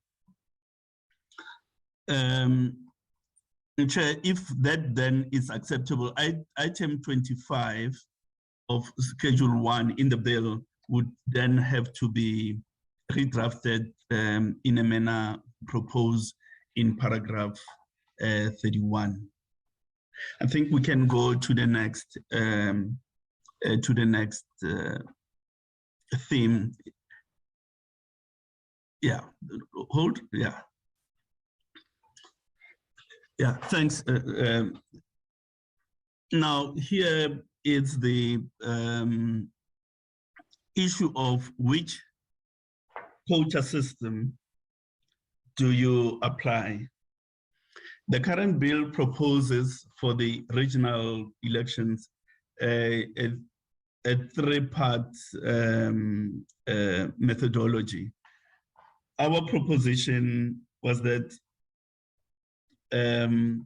use group and include everybody in one calculation. And in terms of the unallocated seats, retain for regional constituencies, retain the highest remainder methodology. Use group for the reasons that we've indicated in the examples that I provided earlier, and use one calculation and the highest remainder system. Now, the point, and really this perhaps it's a repetition, is that it's a more inclusive way. It's more, it will result in a more inclusive legislative assembly because the quota is smaller and it allocates more seats in the first allocation, which means your result is more proportional. You know, you can never have a perfect proportion. You can never have perfect proportionality because as soon as you go to highest remainders, you begin to award seats on less than the full quota. If you allocate more on the first allocation, it means your house is more proportional. So that's really the key component, and we are providing in the document the precise legal drafting to support that proposition. Can we go down?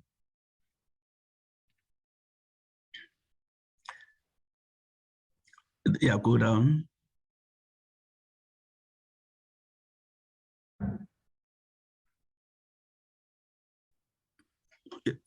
Yeah, then the allocation of compensatory seats. The principle of the proposition we're making is that when you calculate the number of, rather the quota for the compensatory seats.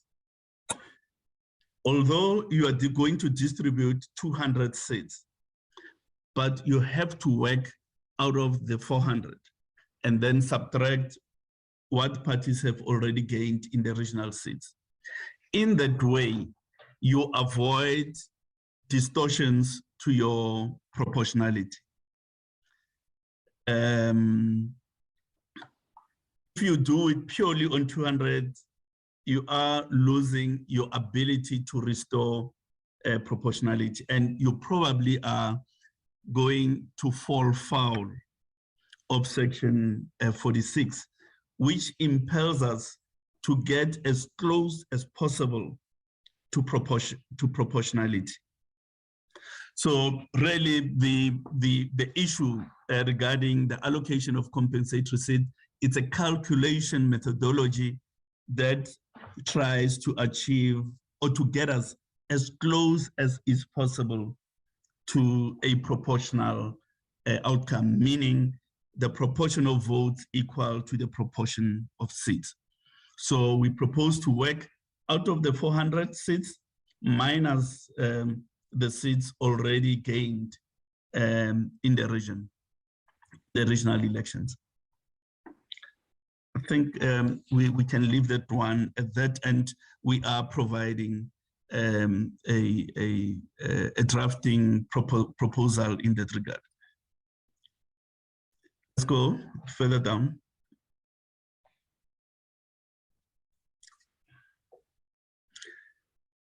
Okay.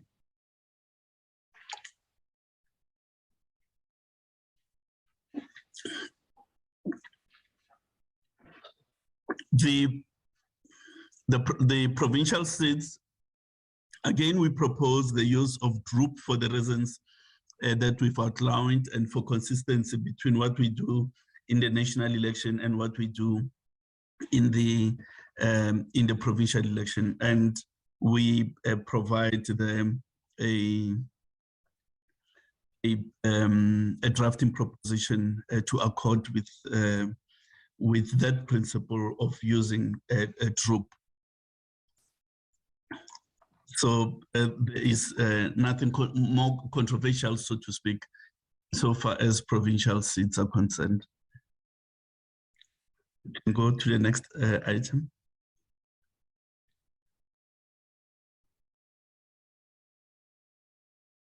Okay. The next, thanks. The next issue is the filling of vacancies in respect of independent candidates.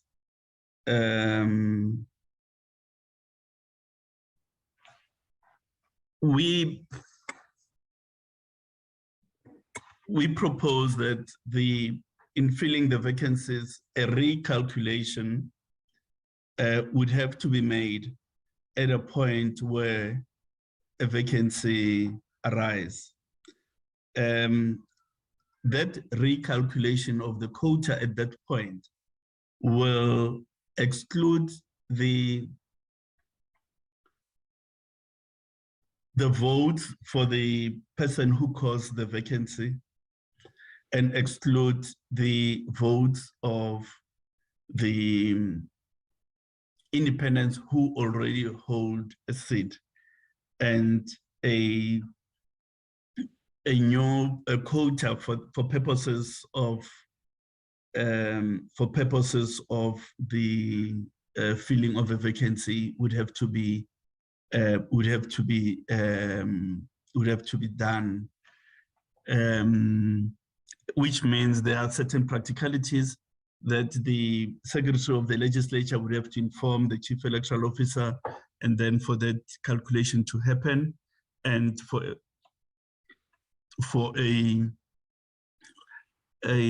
report to the back to the Secretary of Parliament as to who the next person is in terms of that process. So essentially, the principle that we are proposing, you use the votes of the parent election, and in that way you retain the will of the people insofar as it relates to that election.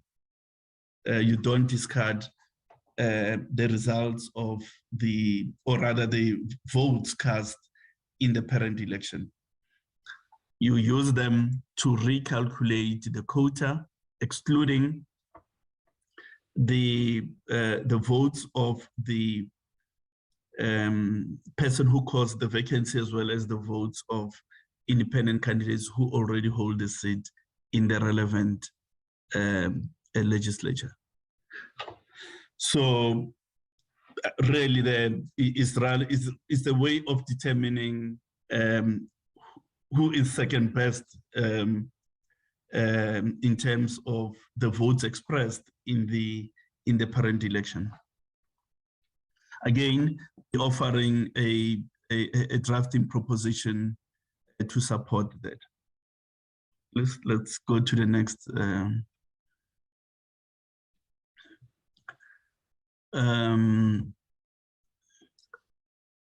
Chair, I think in respect of the issues that we understood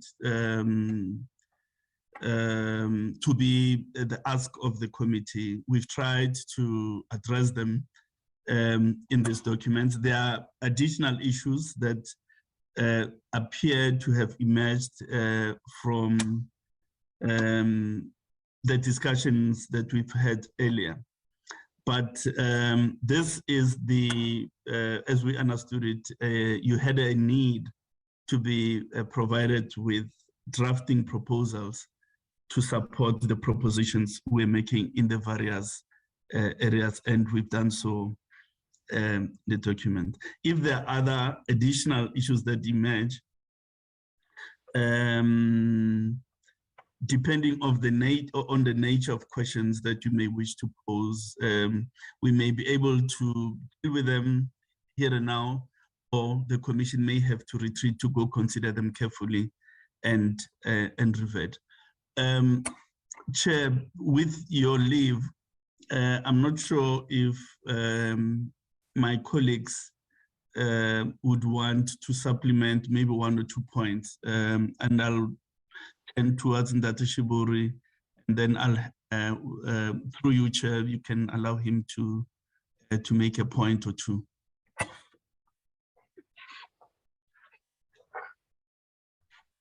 Thank you, Mr. Mamabolo. I think we can, if there's additional points to be emphasized, Mr. Shiburu can come in.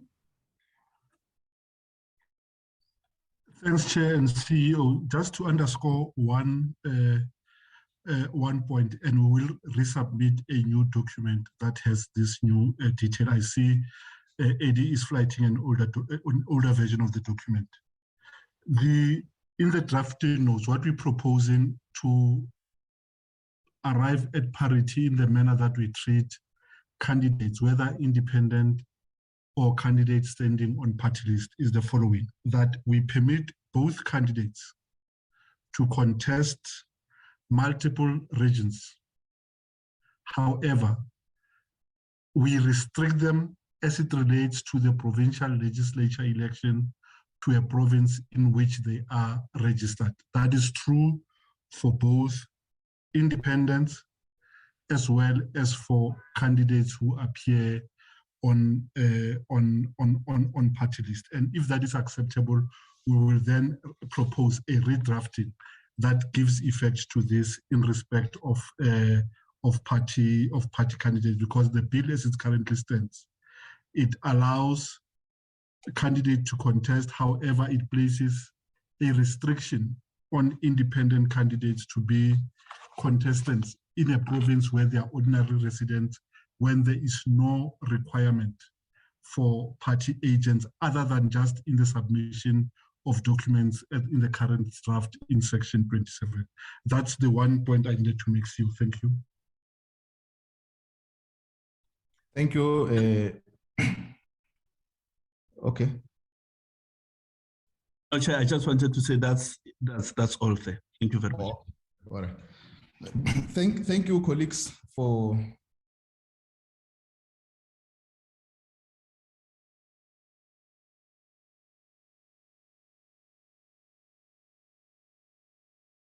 IEC and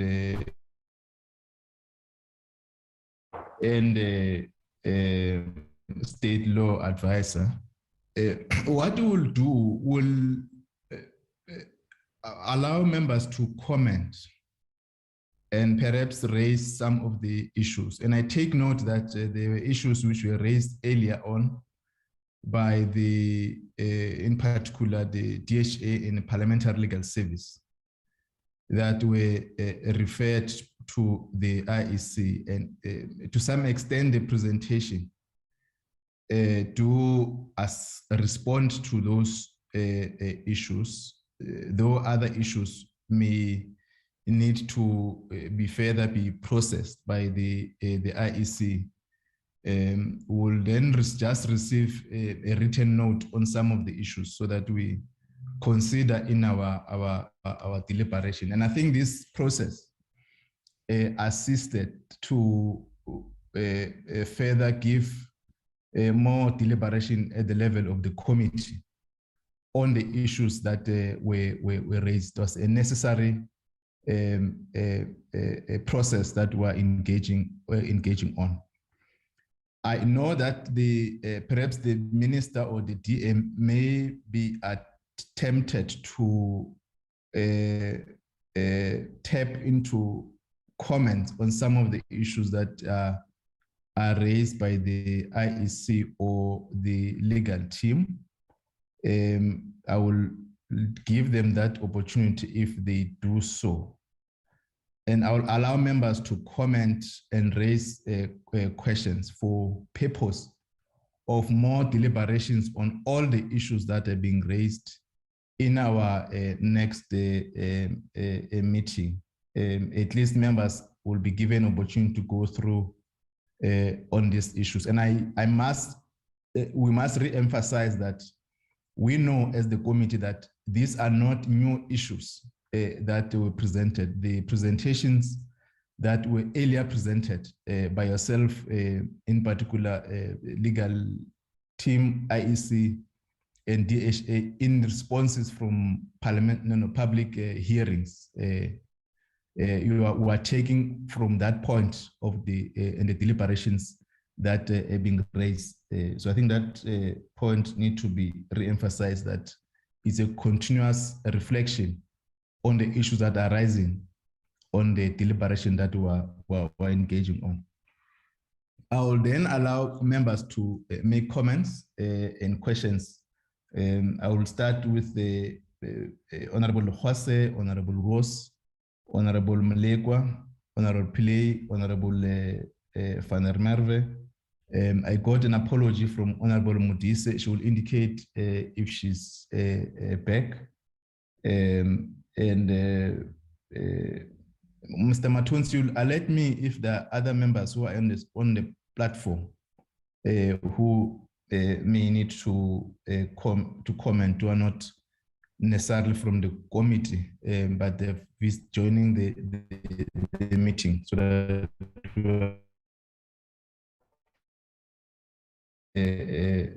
more empowered contributions. In that order, Honorable Jose.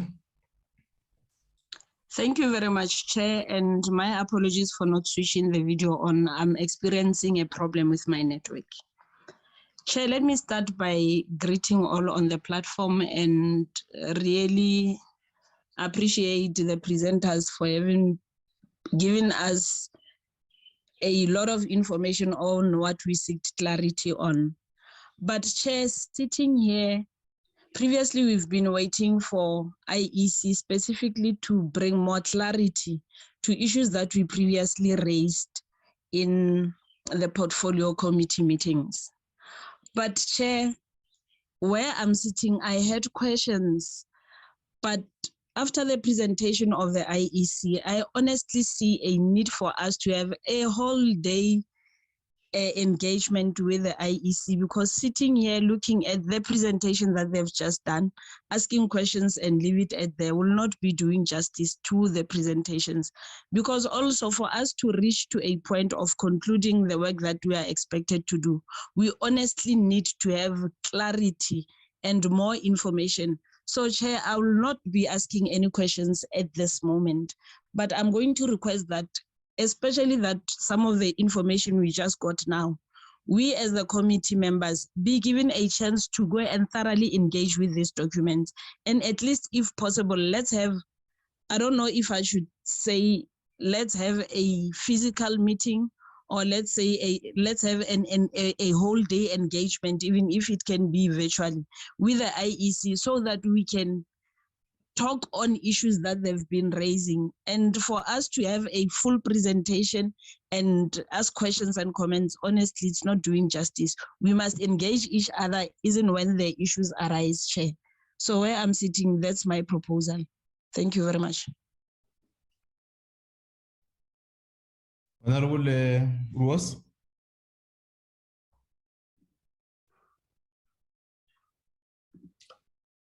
Yeah, thank you, Chair, and thank you to all the presenters for the considered inputs that have really added tremendous value to this process.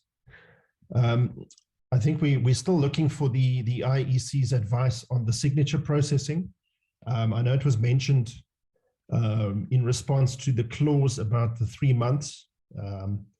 Candidates that were in a political party and now that want to stand as an independent needed to make that change not within 3 months before the election. The issue that we raised there is how long it would take to process the signatures for the signature requirement, especially if you're considering 30 or 40,000 signature requirement, that somebody at the IEC is going to have to do that. And I think it's important that we do receive that input in terms of the practicality of this. How would the IEC process those signatures and verify them? And how long would it take? On the proposal of multi-member regional constituencies, my one concern here is that it could lead to confusion down the line, because we've said at this point in time, we've agreed that to try and split up the country into constituencies. There isn't time for that before the next election, but that needs to be urgently considered after the next national election. So if you had to change region, if my understanding is correct, if we are changing region to a multi-member regional constituency, and then you introduce constituencies, to my mind, that could then create confusion again. So it will come to the point again where you will have a separate constituency entity and a separate region entity. Then in terms of the political liaison committee, I think it's a very good idea, especially when we make these changes. You know, it has a knock-on effect to all sorts of documentation, etc., that would refer to PLCs. That if you make a change to that, it could affect that. So very happy with the idea of a political liaison committee. Then in terms of item 14 that Adam Salmon raised, it mentioned there that we all agreed. I certainly don't remember agreeing to that. I think we agreed to the 1 seat per independent candidate, but not that surplus votes be discarded. And I'll explain why this is important later on, Chairperson. So we are here to satisfy the Concord judgment to facilitate independent candidate participation and to do so in a way that retains general proportionality. And I think we've really found each other on most issues. Point number one, I certainly agree that with the IEC proposal that we allow independent candidates to stand in multiple regions, provided they meet the requirements in each region. Because Chairperson, you know, it's difficult to compare an independent candidate to a candidate standing in a party, because at the end of the day, the party is able to stand in all provinces. And the independent, if you compare the independent to an individual in a party, it's not the individual in a party that's standing, it's the party that's standing. So I do agree that the independents should be able to contest in each region. And then obviously, you know, there should be, you know, the requirement that is proposed in terms of the provincial legislature also makes sense. It would be difficult to have a representative in the provincial legislature of Gauteng that lives in the Western Cape, for example. But Chairperson, a key issue really is general proportionality. And we've seen the explanation of hair versus droop. But the elephant in the room, Chair, is that if independent candidates are not considered for the PR seats, then this is a killer blow, because whatever you do in terms of hair or droop in the regions, your general proportionality will be skewed. Because at the end of the day, you will have a different quota of votes for political parties for those 200 seats, and you will have a different proportionality or seat threshold required for an independent candidate. As a chairperson, if we're agreeing that independents should be able to stand in all the regions, then I don't see a reason why those votes cannot be added together. And if they don't get a seat in one of the regions, then the combined seats be considered for a PR seat. Because chairperson, I can promise you with the mathematics, it doesn't work out. You will not get general proportionality if independent candidates are not considered for PR seats. So the seat allocation system, we're agonizing over it. And it's something in the public participation that even the chair of the team that the MAC report came from, Mac Maharaj, questioned this, and he said that nobody had proposed this system, and it's not used anywhere else in the world. So we're choking on this complex system, but really, all that we require is minor adjustments to the existing system. So the existing system has 3 stages. The first stage is you work out your national proportionality on one threshold. All the parties have one threshold that they are judged against. Then you go and work out the regional seats. There in each region, it will have its different threshold. You work out the number of seats that the candidates got. And then in the last round, you come back and then you see what the difference is, how many seats the parties got in the different regions. And then those seats are topped up according to the proportionality calculation in step 1. So chairperson, if you make the adaptation that an independent candidate gets 1 seat at maximum, and that the national droop allocation, which is currently limited to 5 seats, is removed, then you get the effect that people are asking for. Because what will essentially happen is if you are not dropping the votes of independent candidates, you will have certain parties that get their vote in terms of their proportionality. And then the rest of the votes that get topped up by remainders, the more extra seats that the independent has that made it, the more smaller parties will pick up those seats once you do a proportion calculation. So at the end of the day, you might have an independent that got many votes and got 1 seat. But if you do not discard those votes, if you keep those votes, it means that the political parties get seats according to their proportion. And then when you do the remainder allocation, those seats are more than likely going to go to independent candidates or perhaps smaller parties. And so certainly, chairperson, it's, the current system with 2 minor adjustments is absolutely going to resolve a lot of the issues that we face at this point in time. And then really what it also does by allowing independents to be considered for the PR list or the proportional list is that entire list can then be considered when you need to replace an independent candidate should one become incapacitated or pass away. The challenge that we have with section 42 of the IEC's inputs in terms of a recalculation is that under certain circumstances, this can result in somebody that's already in suddenly not having enough seats to make the cut. So there are potentially unintended consequences that can happen. If you discard votes of somebody that made it in, specifically if they had a large number of votes, it can skew things in unexpected ways.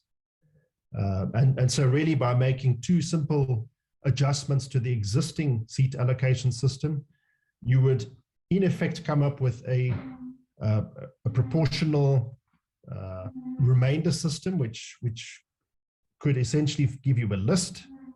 And then from that list, you can fill up independent candidate vacancies.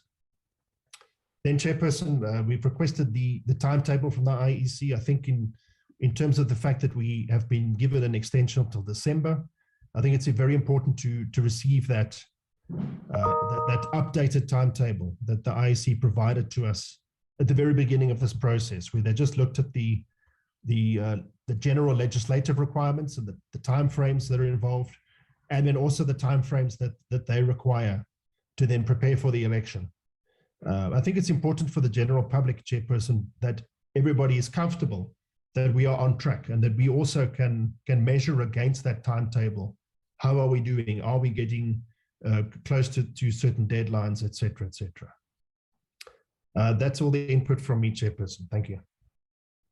Thank you very much, Honorable Mulekwa.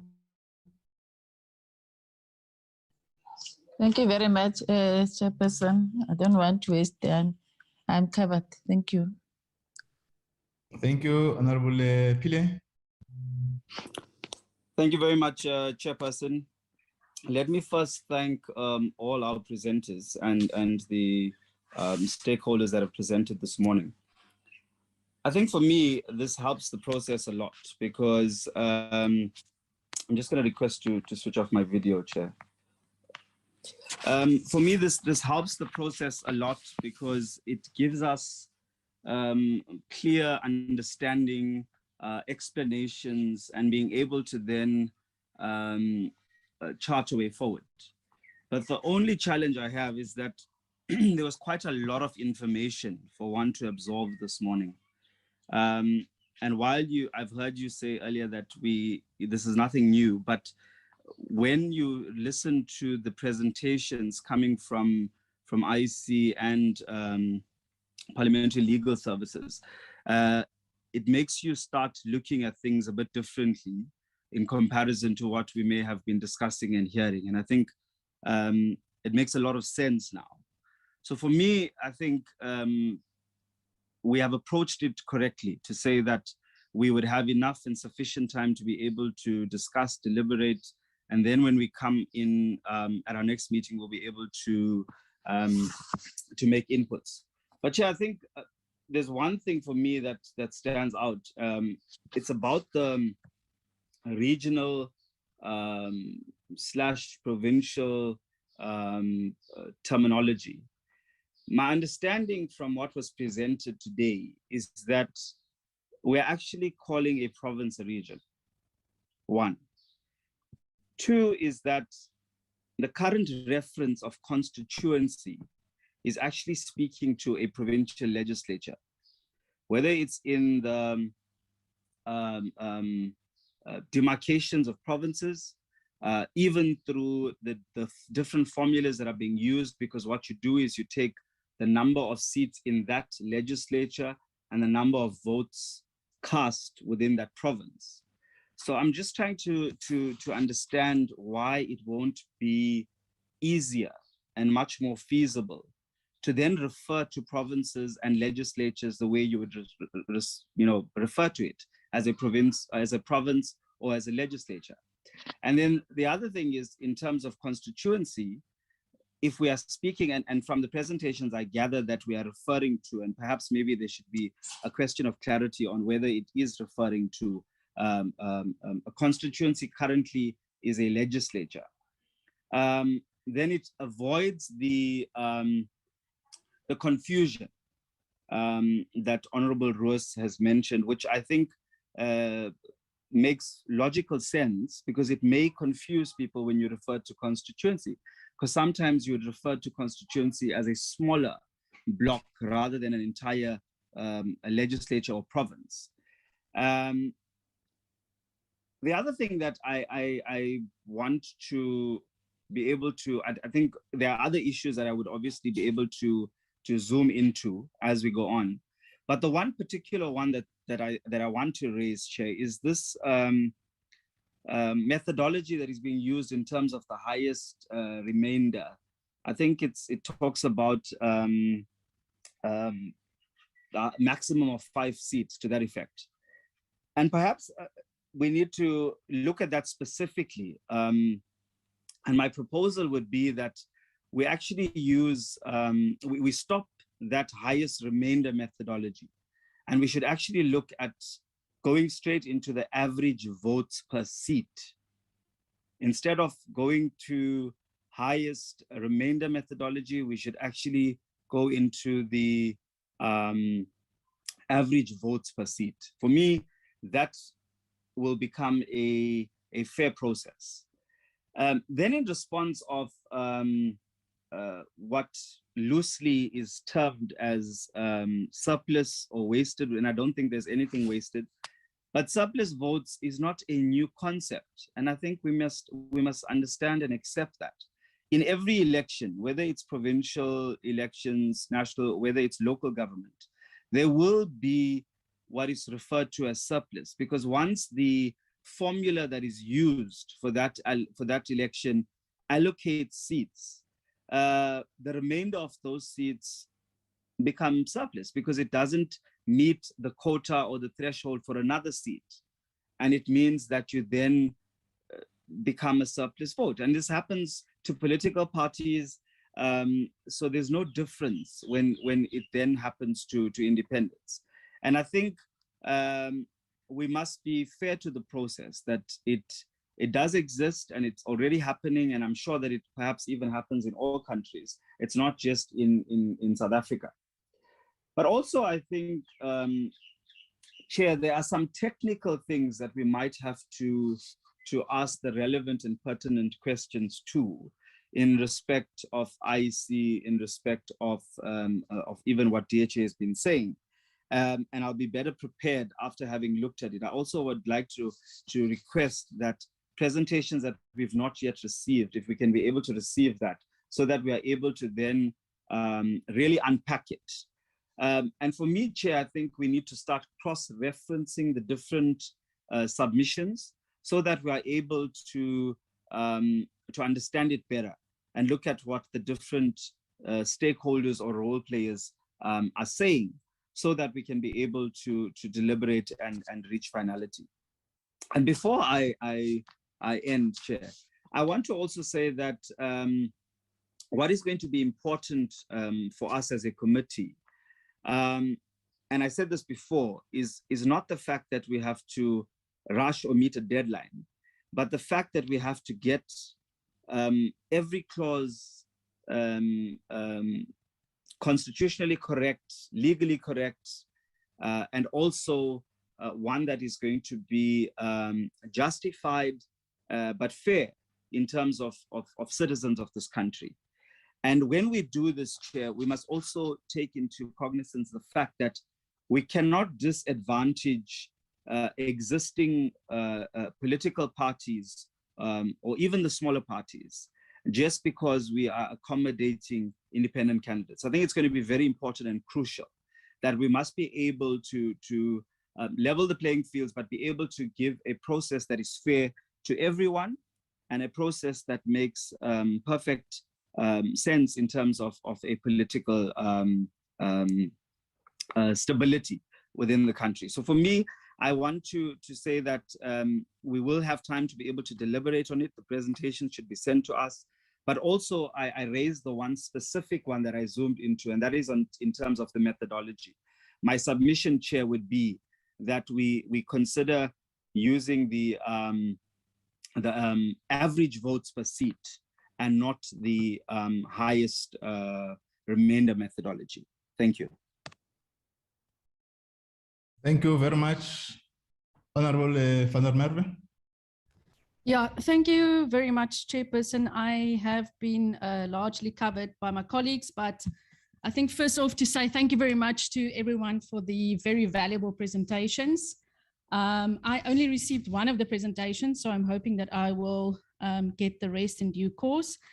And yes, Chairperson, these might not be new issues that we are dealing with, but I think I want to reaffirm what we said in the previous meeting, Chairperson, and that is that the task before us is to create inclusivity, to create fairness, parity, to create an environment, Chairperson, where we make sure that we level the playing field, as the Honourable Pillay just said, and ensure that there's a conducive and enabling environment for independent candidates to be able to fairly stand in elections. And I think we are getting to a point where on many of the issues, we are understanding each other and we're on the same page. So I think also I would agree with the fact that we should allow independent candidates to stand in all regions, but then for them to take up a seat in the legislature if they are elected to the legislature in the province where they come from or reside. It is the practice with political parties as well. I agree that we should change the party liaison terminology to political liaison committee. I think that's a sensible agreement or proposal. On the issue of deposits, for example, Chairperson, I think I agree with the CEO's approach that it should be determined per election, considering factors, for example, such as the circumstances in the country, whether economic or otherwise. I think I support also the proposal of the IEC in terms of how we should fill vacancies. Of course, the droop method, as has been explained to us in great detail, encourages far greater inclusivity, although I think some of the matters that Honourable Roos raised in terms of filling or seat calculations, we will have to consider as a committee. Chairperson, yeah, on the issue of deposits and signatures, I still maintain the view, as I've said many times before, that I think it will be completely unfair to expect an independent candidate to pay the same deposit or garner the same amount of signatures as political parties. And it has been touched on by the IEC as well as the various other presentations. But I think we need to get to a point where we come to an understanding about what a fair formula would be. And therefore, I think we do need to get greater guidance from the IEC in terms of international best practice. For example, if a political party is expected to pay, like I've said before, if they're expected to pay 100,000 Rand deposit and they're fielding 100 candidates, are we then saying that an independent candidate will, for example, pay 1,000 Rand deposit? And also, what is fair in terms of signatures for an independent candidate? Is it 500? Because I think, we need to get to a point where we start to look at some of these issues in more detail. Because I really think we need to ensure that we do not make it impossible for independent candidates to stand in this election. But otherwise, Chairperson, I think we will go into greater detail in our next discussions about some of these issues. But I think we're getting to a point where there's greater clarity in terms of some of the issues that we've been grappling with. Thank you very much, Chairperson. Thank you very much. I'm not sure if Honorable Mutise is back. I'm advised that Honorable Jacobs want to make a comment. Honorable Jacobs.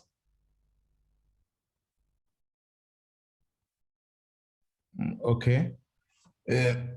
Is there any other matter, Minister, Deputy Minister, you will want to impress on before we invite back the team? Minister. Thank you very much, Chair. Just two issues. As I'm listening to members, I become convinced about the proposal made by Honorable Lowasi, that perhaps the committee, together with the presenters, might need a one-day workshop where you don't only listen to inputs and response, but you engage, continuous engagement, question, answer, debate, etc., so that we come nearer each other. As we did, you may remember that at the beginning of this whole process, we were called to present the Department of Home Affairs document to all political parties, where it was really some form of a workshop. I will really ask for that. The second thing I want to make is, I thought every time we meet chairperson, there are things at least on which we agree, and they must be ticked and we go on. I'm speaking here under correction because I thought I picked up something from the parliamentary legal office about the issue of replacing an independent candidate when they are no more or when they have left parliament, about the fact that we spoke about expenses and all that. I thought that matter was resolved because while the initial document of Home Affairs was saying there's going to be no replacement, after engagement with the IEC, they came with a proposal, which we all accepted, that yes, there will be replacement, but it won't be in the form of a by-election, but it will be in a form of recalculations and all that. I thought that was ticked off and there's no debate about that because nobody else is challenging it. But I really still believe this issue of workshop is needed, Comrade Chair. Thank you very much. Comments, DM, if you have anything. No, I've been covered, Chair.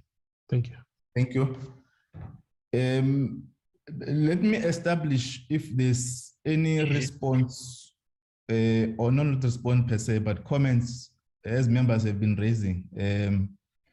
Let's park this one of the workshop. We'll deal with it when we close. Chairperson, it's Faiz Jacobs. May I come in, please? Oh, sorry, Honorable Jacobs. You have called you earlier on. Honorable Jacobs? Yes, thank you. Thank you, Chair, and thank you to the committee. I think for me, this has been an invaluable experience just to observe and to listen and to commend the team, especially this portfolio committee and all the presenters, and dealing with such a difficult and delicate topic. So I've learned, I've observed, and I just want to commend the team and say thank you. Thank you very much. Let me start with the Parliamentary Legal Service. If there are issues to respond, state law advisor, I assume the minister spoken, it may not DHA and the IEC. Then we'll establish or just ascertain some of the issues that are in our table for deliberations. Mr. Njigela? Daksha? Hi, Chairperson, it's Talana. Mr. Njikela has indicated that there's nothing further to respond to as committee members have forwarded no questions towards what we presented. So there's nothing further to add. Okay, thank you. State Law Advisor, Ms. Williams. Thank you, Chair. At this stage, we have nothing to add, Chair. Okay, thank you. DG and Mr. Malikan, if there's any other matter.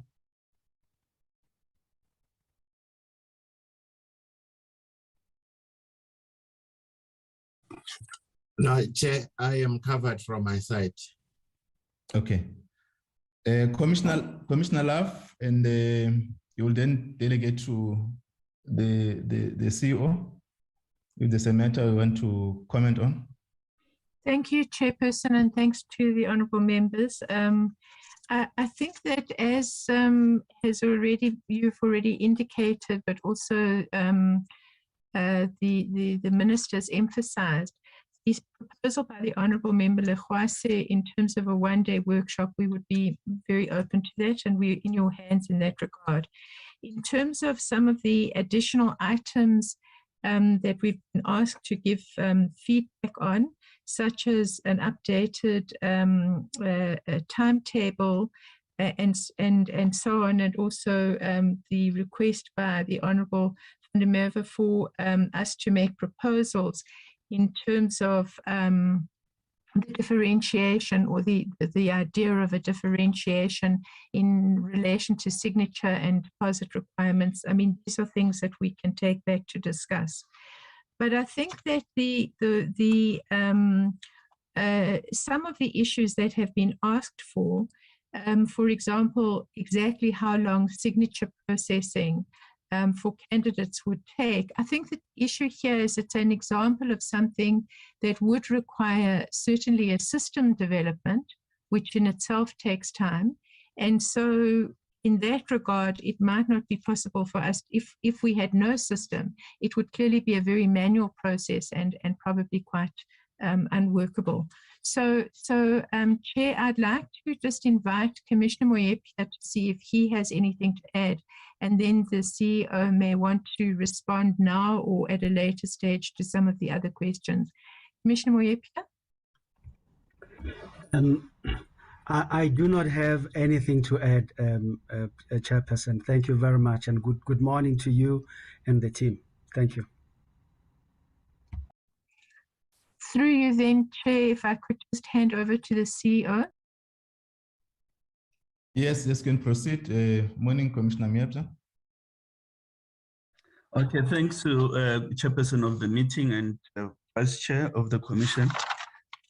Clearly, there are a number of issues that can benefit from the proposition of a possibly a fiscal workshop where we go through these issues.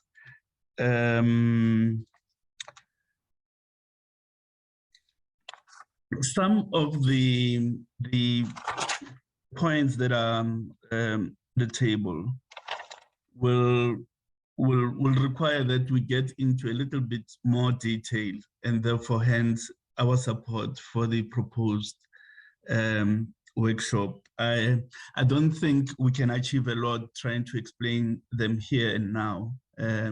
We rather defer them to that engagement, which we hope the committee can do in the not too distant future.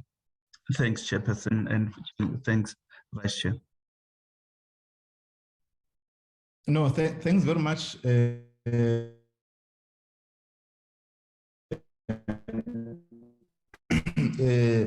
Honorable attending to this matter.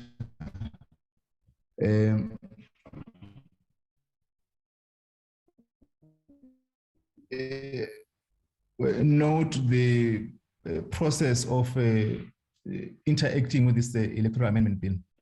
And I've cautioned earlier on that it's a continuous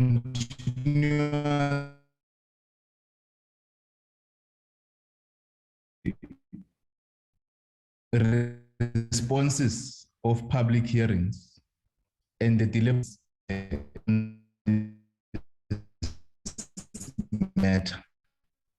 And these are as a result of our own contributions and clarity that we sought.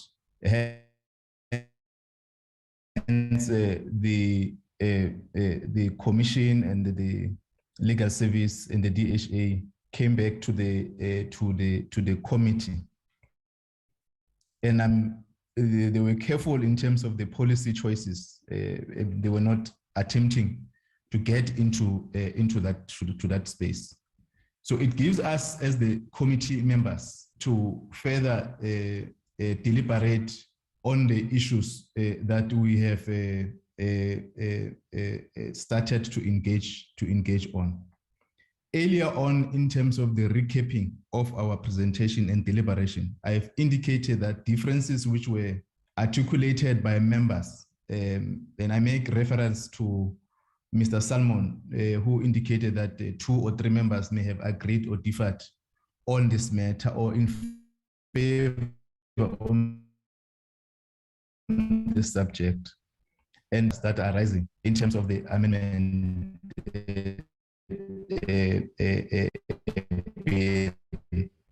It gives an opportunity advices in terms of the issues that we're raising today. And I think we must appreciate the stakeholders sufficiently. We've provided clarity on all the issues that we forwarded to the members in terms of this new or the updated responses to that effect, and will give opportunity to members to interface with that. The proposal that was on the table may not be immediate. We to continue to deliberate on the issues that are before us, so that that workshop must not, if we will consider it, may not start discussion afresh. Members must able to deliberate on the issues, and we isolate key issues that will need further consideration as the proposal for physical or deliberation with the IEC, as on technical issues that the committee may need further discussion on that. So we'll continue with the deliberations and then isolate issues, because that workshop may need to just refine some of the issues that the committee may need a proper or a sufficient clarity on some of the key issues as the commissions have raised. We're noting that the matter, Honorable Khwase and the Minister, but it must not be established as all matters must be referred to the workshop with the IEC. We'll continue with the deliberations as a schedule, and I'm observing that the IEC is already to engage on the A list in terms of amendment that may need to come into the electoral bill. That will formulate our summary in terms of the process that will be engaging on the deliberations, and later on we'll have consideration for the workshop with members and all the isolated issues that we may have considered as the committee. I think that will be sufficient for processing this we've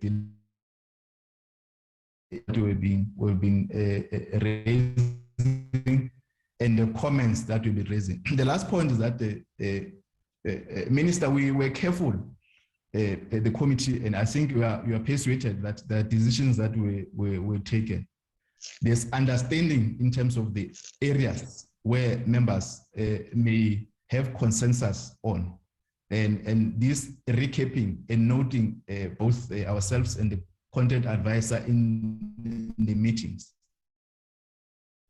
that demonstrate that the possible consensus reaffirm those consensus, because there's different views. And I think this presentation, which we are continuously receiving, as Honorable Pillay raises, give new thoughts on some of the issues. So we may not necessarily at this point come to the committee and say this, we have decision on this matter, let's move on this matter. But we've managed to, if you have attended the last committee meeting, to deal with some of the items that the committee may need to formulate a consensus on. And I want to appreciate that members do note and appreciate the input that have been presented, and will give new thought in reference to the deliberation that we're continuously engaging on. IEC, I think we note extensively the group methods that you have articulated, and in detail clarified some of the issues and empowered on the areas where members were concerned. The principle which Honorable Van der Merwe have raised in terms of the fairness, that is the standing articulation informed by the report that was presented by the task team, and also expressed by the electoral amendment bill. And all of us, I think, we take that counsel that we need to have a fair in terms of directive that the Constitutional Court has directed the committee to deal with. Stand and formulate, continue the process of the deliberations. We'll then take this in the manner that we've been framing the deliberation content advisor, and in our next meeting next week, we'll continue the deliberation. Is there any, can I check with honorable members so that we move to our next item? Honorable Ross. No, Chair, I'm fine. Honorable Pile. No, thank you very much, Chair. Honorable Van der Merwe.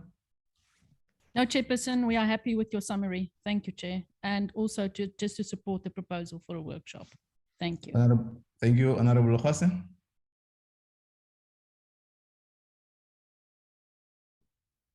I am okay. Thank you, Chairperson. Honorable Lekwa.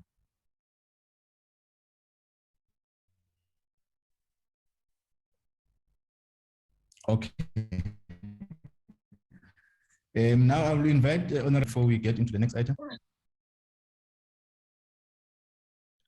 Mr. Salmon.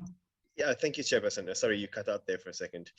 Yeah, just to indicate on our current draft program, we have another meeting scheduled for Friday.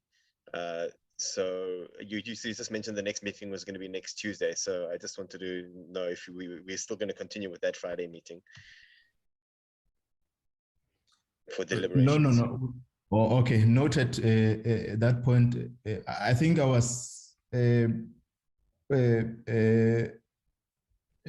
note that there's supposed to be a meeting that matter in the MENCO. That we've put in our introduction and also a summary that the next committee meeting will be next week, and will give more time to members to deal with this presentation that has been presented. And I think you're right to just alert in terms of the previous schedule. So our meeting will be next week, Mr. Salmon. Is that clarify you? Yeah, yes, thanks, Chair. And thank you, Chair. Okay. I switched off your video because you keep cutting out. Just for the time being, I know we're being recorded. It's just we're having difficulty hearing you. No, noted. We're struggling with network, Mr. Salmon. I think that's the matter that we're sitting with, and we can't avoid it. Thanks very much, Minister. Thanks, Commissioner Love, and the commissioners, the CEO and your executive team, Parliamentary Legal Service, and the state law advisors, and the DHA, the DG, and the legal team. Thanks very much for your presentation. We'll step off this item. We're now going to the next last item, Mr. Matonzi. Chairperson, it will be me dealing with that one. It's the issue of the annual business plan. Yes, thanks very much. You can proceed. Thank you.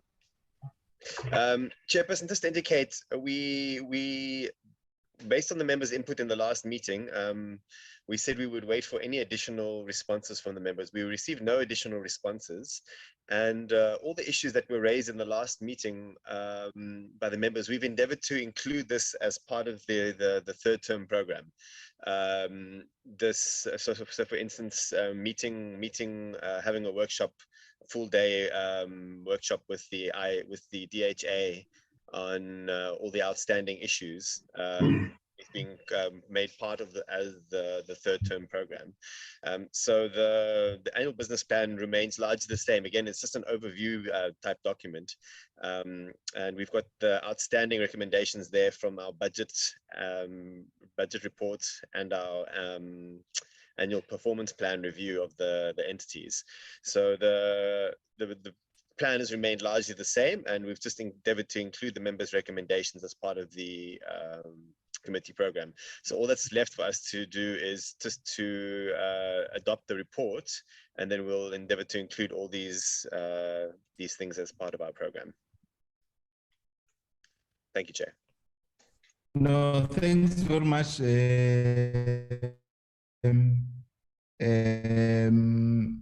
Mr. Salmon. This report was presented, members, if you recall, in our last committee meeting.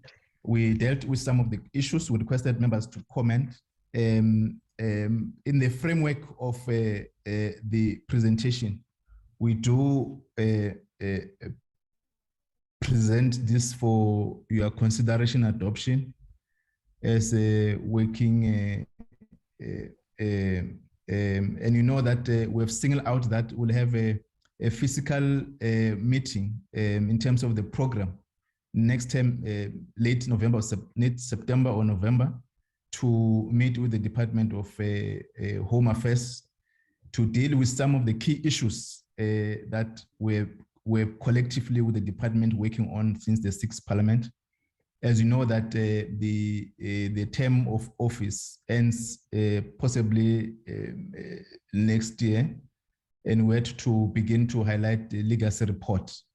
But progress and the weaknesses that we've identified, and that this is a consensus or the resolve we've agreed on. Can I get members to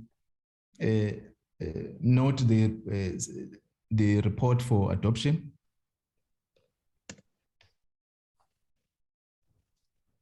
Any other matter? Yeah. And then Noted, Chair. Noted. Honorable Pile? I'm saying that it's noted, Chair. Okay. Noted, Honorable Khwase? Yes, Chair, noted and adopted as a working document. Honorable Ruas? Yes, Chairperson. Yeah, seconded or thirded from our side. I can hear you. I said it's seconded or thirded from our side. Okay, thank you. Honorable van der Merwe?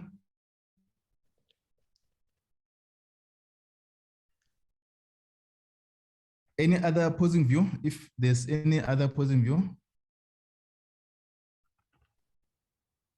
Okay, so we have, there was proposed for adoption, and then seconded to adopt this report. Adams, are you noting that?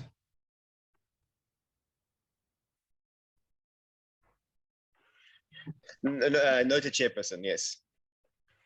Yeah. Thanks, members, for adopting this report. Mr. Matonsi, is there any other item? Chairperson, there's no other item we're done. Okay. Thanks, members. If there's no any other matter you want to raise, and I must appreciate that you have taken time during this recess to continue with the work of Parliament, in particular to the matter that is before us. We have received brief on the extension. We must work so that we are able to allow the NCOP also to deal with this amendment bill. Again, we thank the department, IEC, parliamentary in particular, to continue with this electoral amendment bill deliberations.